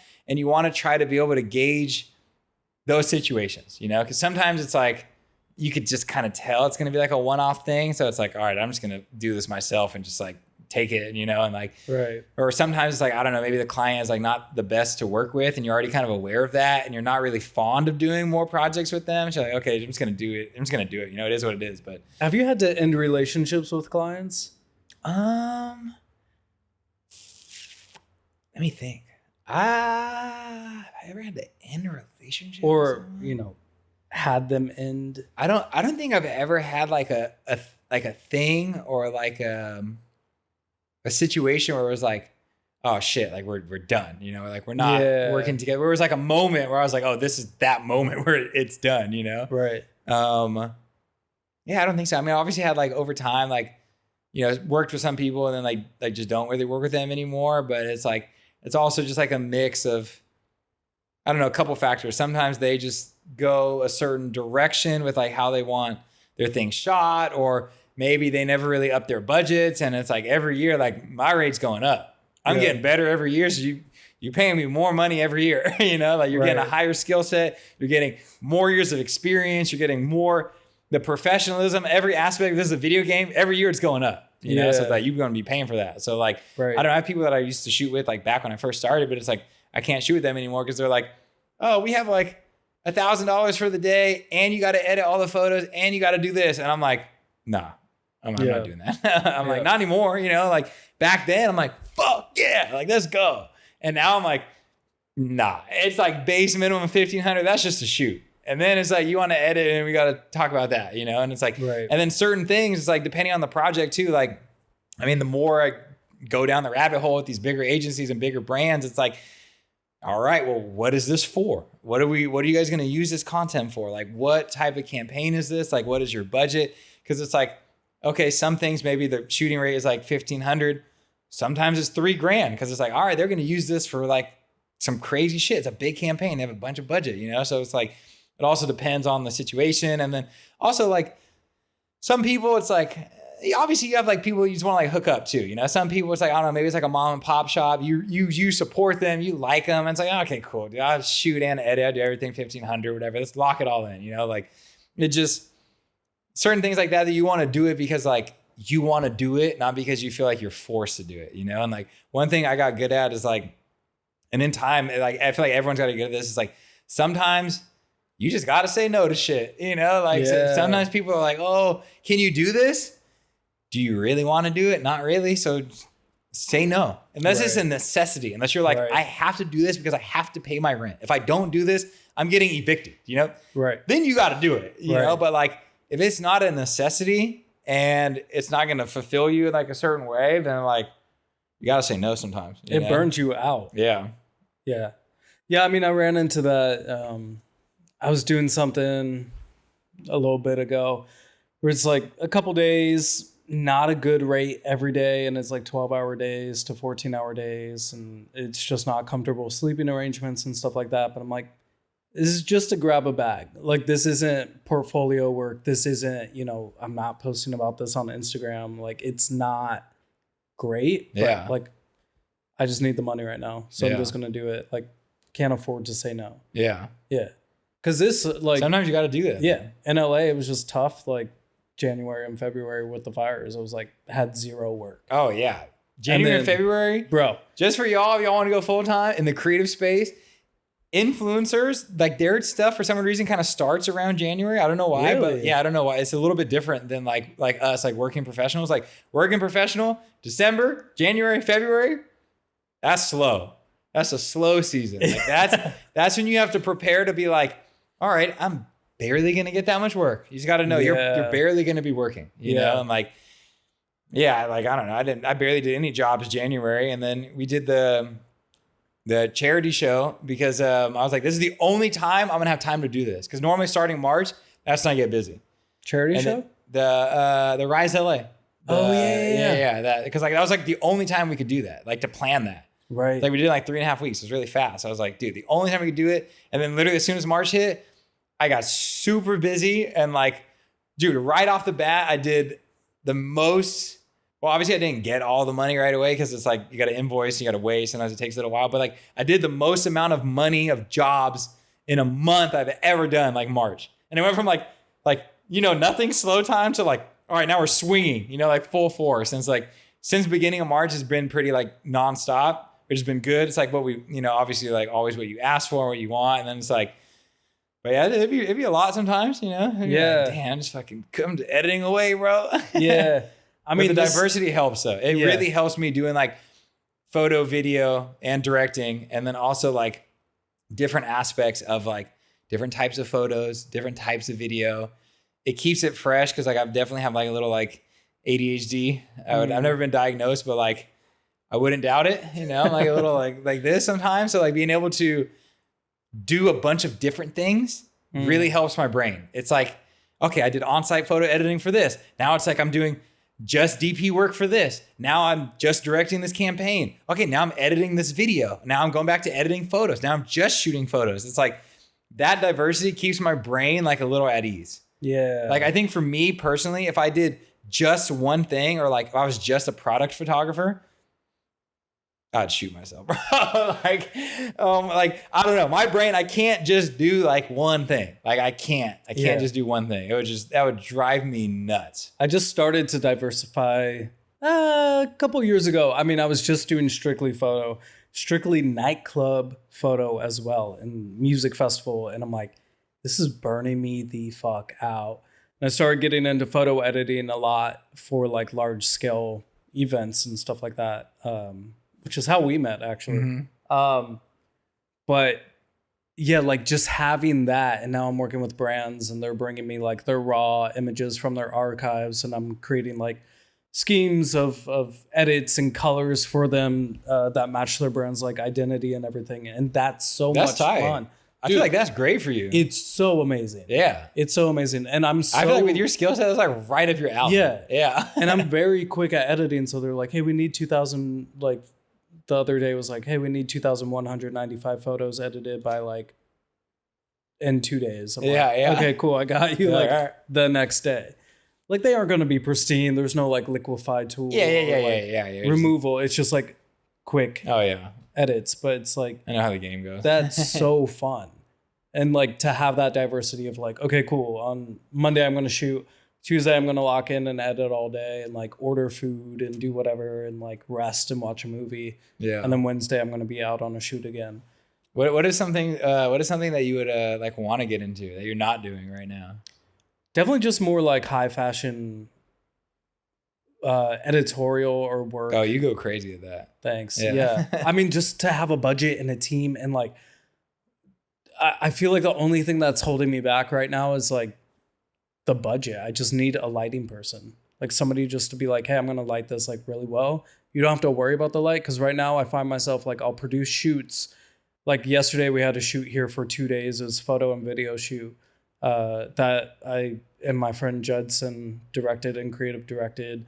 And there was like 10 people here, but it's like, I'm like trying to focus on taking photos and videos, but like, I'm worried about lighting. Like we're in the street, so I got to hold off cars. Like it's just to have like a more solid team and a budget where I can pay people to be like, hey, you're doing this for 10 hours, 12 hours. I'm not feeling guilty. I'm not like, hey, are you okay? Like, do you need water? Like, I know that you're here, like on your own dime, you know, for the love of art, but like you should try to find some younger homies that are trying to get into a little bit more. Yeah. I mean, that's what I do. My friend Izzy is stellar, and she's just like growing and growing, and she's like, yeah, I just want to come help out. And, like, watch and So it's in the really field good. experiences. That's better than anything. I love when people be like, they see like what I do, or like I'll meet people that are like not familiar with our space that much, like maybe like, I don't know, all over the world or something. And they always go, oh, so like you do like photo and video. You do weddings? It's always like the first thing. I'm like, no. Then I show them my page and they see like the Honda Milky Way time lapse, and Adidas, all this other stuff. Like, oh, like that's crazy. Like, fuck, dude, I do this all the time. I totally blanked on what you said that sparked me to go down this route. What were you just saying? Bringing on younger people who are like. Oh, no. Okay, yeah. So everyone always goes, oh, so you went to school for this? No. And I'm like, no. I just picked up the camera and started shooting. And like, I just went out with people, like Cole and other people, and I did things for free, and I helped them out, and I learned, because in the field experience, nothing is more valuable than that, bro. I wish I knew that starting out. I went to school for 7 years. No, you don't need any of that. I went to school for 2 years. I dropped out for a year or two, and then I went back to community college, started taking film courses for like 4 years, and then went to like San Francisco State University for film for 2 more years. I learned more my first day as a cam op on a job than I did in all 7 years of film school. Yeah, I be telling you that all the time. Sure, I learned about theory. I learned about whatever. Unless you go to a highly specific school like UCLA or AFI here in LA, everything else, don't do it. Like, if you're interested, fucking work as an assistant, see if you like it. But yeah, school is... And when I graduated college, finally, at the age of 27, which was 3 years ago, my friend turns to me and he's like, so do you make more money now that you have a film degree? And I'm like, no, because that doesn't matter. Like, it does not matter. I've never once, and I wish I knew that. Like, I never once been asked for a degree ever on a job. They're just like, I need to see your portfolio. And if you have previous examples, if you've done this work before. Yeah. And it's like, have you or have you not? If you haven't, then we're not going to hire you. It doesn't matter if you have a fucking degree. It doesn't matter if you have like a master's in film theory. That doesn't mean that you're good at taking photos or directing a video. Yeah. A lot of the people in this field like have not gone to college. Oh, for sure. Yeah. And are making more money than my friends who have gone to college. Yeah.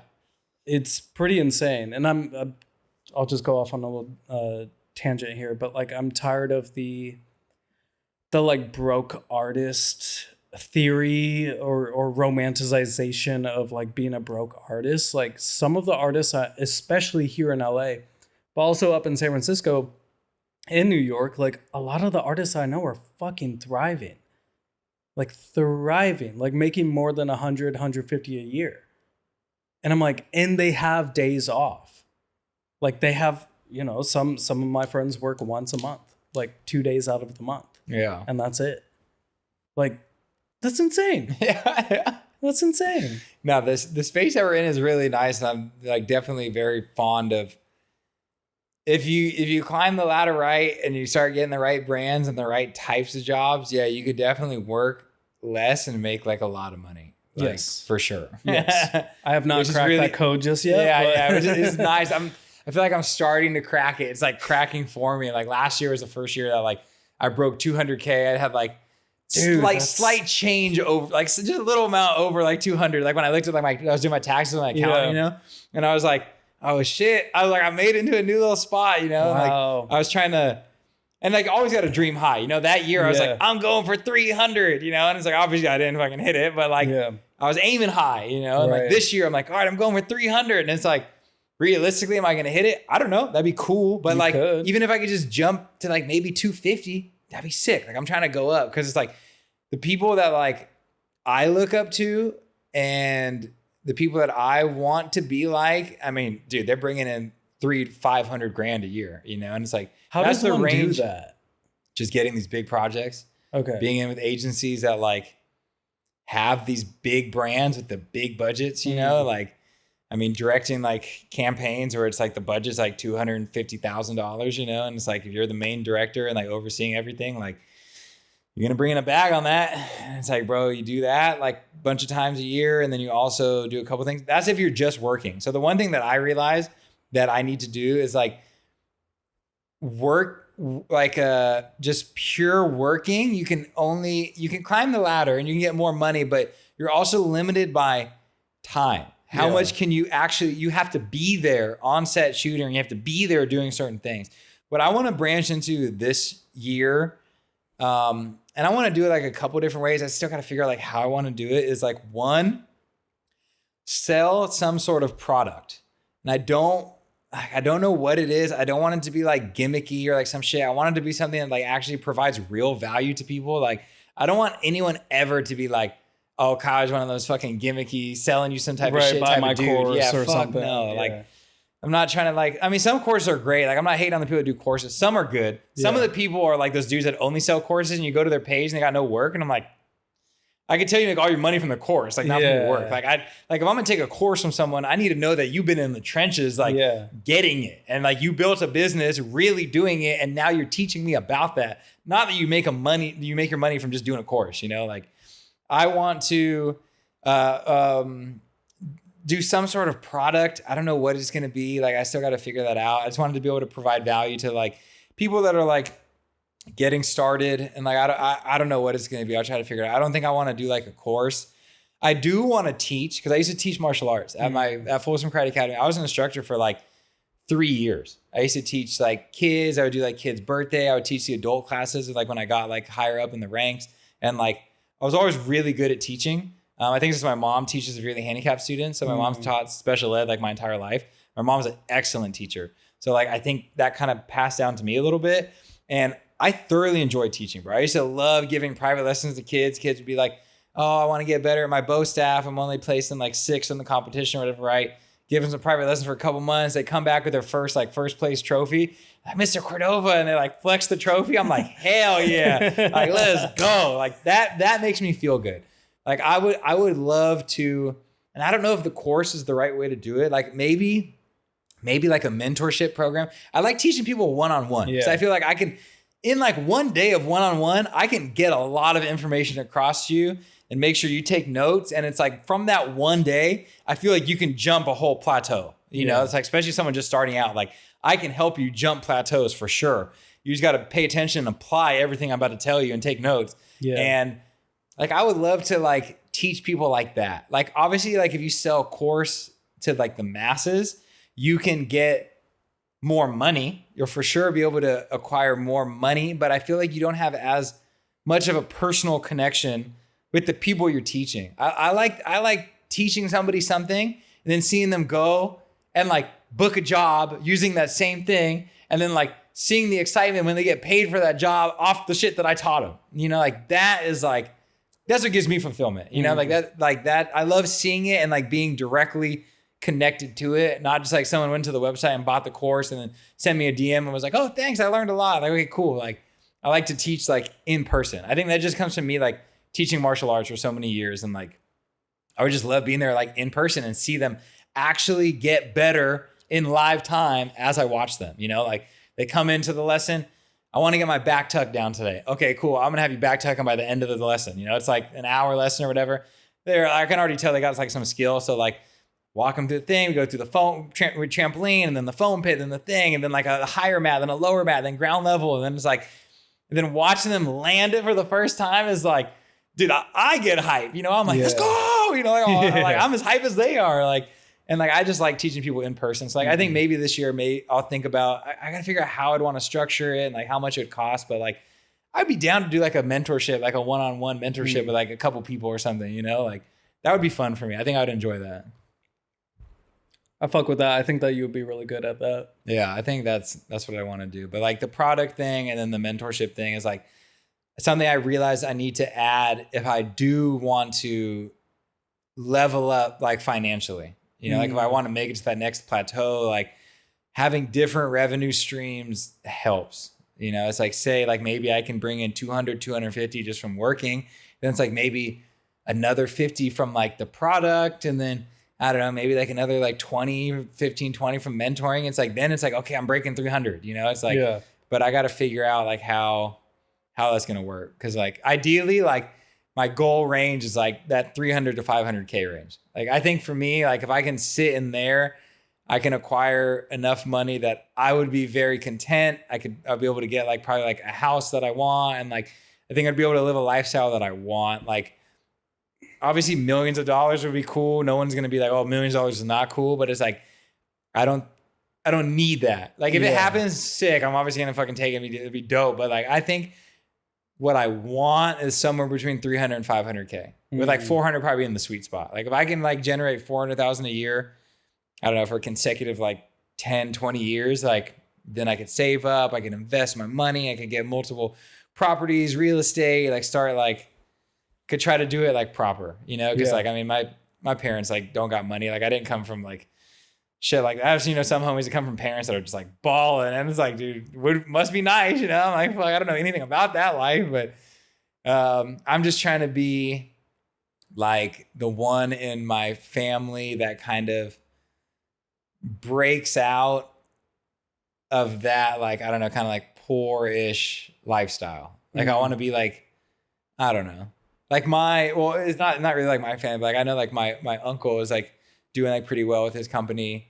But like from like my mom and dad to like that way, and you just keep going up, like from my direct lineage, like I don't think anybody was really popping, bro. So like I want to be the one that like breaks it, you know, like fuck it, like let's do it, why not, you know, and then try to like get, like if I have kids, like ideally, like I'd love kids, but like I'm also one of those people that I don't find someone I don't want to have kids, I want to have kids with, and it's not going to happen. I'm not just going to do it to do it. You know, I'm not just going to have a kid just to have a kid. Like if I want to have a kid with someone I want to raise a kid with, you know, and like, then I'd be like, all right, you got to top me now. Like, all right, you need to get over a milli. Come on. You know, but yeah, I just try to like every generation make it better. But yeah, that'd be like my financial goals. Like between 300 and 500K would be ideal for me. Where do you see like your career in like 4 or 5 years? 4 to 5. Are you still taking photos? Are you still? Yeah, so I have like a 5-year plan. I would say. Wait, you do actually? Yeah. Oh fuck yeah. I would say like over the next 5 years, I have 2 ideas, like one for photo and one for video. I would say for photo, I want to step out of the event work as much as possible, unless it's like fat budgets. Like every now and then I get like an event job where it's like a fat budget, and I'm like, oh, I'll do it, you know. But like if it's like not, then I'll be like, I don't know. I want to just do like bigger photo campaigns. That's it. Like bigger photo campaigns in the like automotive space and the lifestyle space.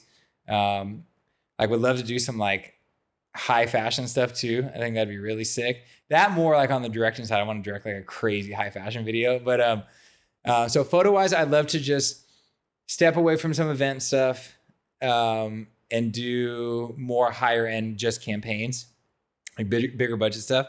And then video wise, I want to step away from the camera more and just do directing. I want to just start directing bigger campaigns, which I've had the opportunity to do some of that recently, which has been nice.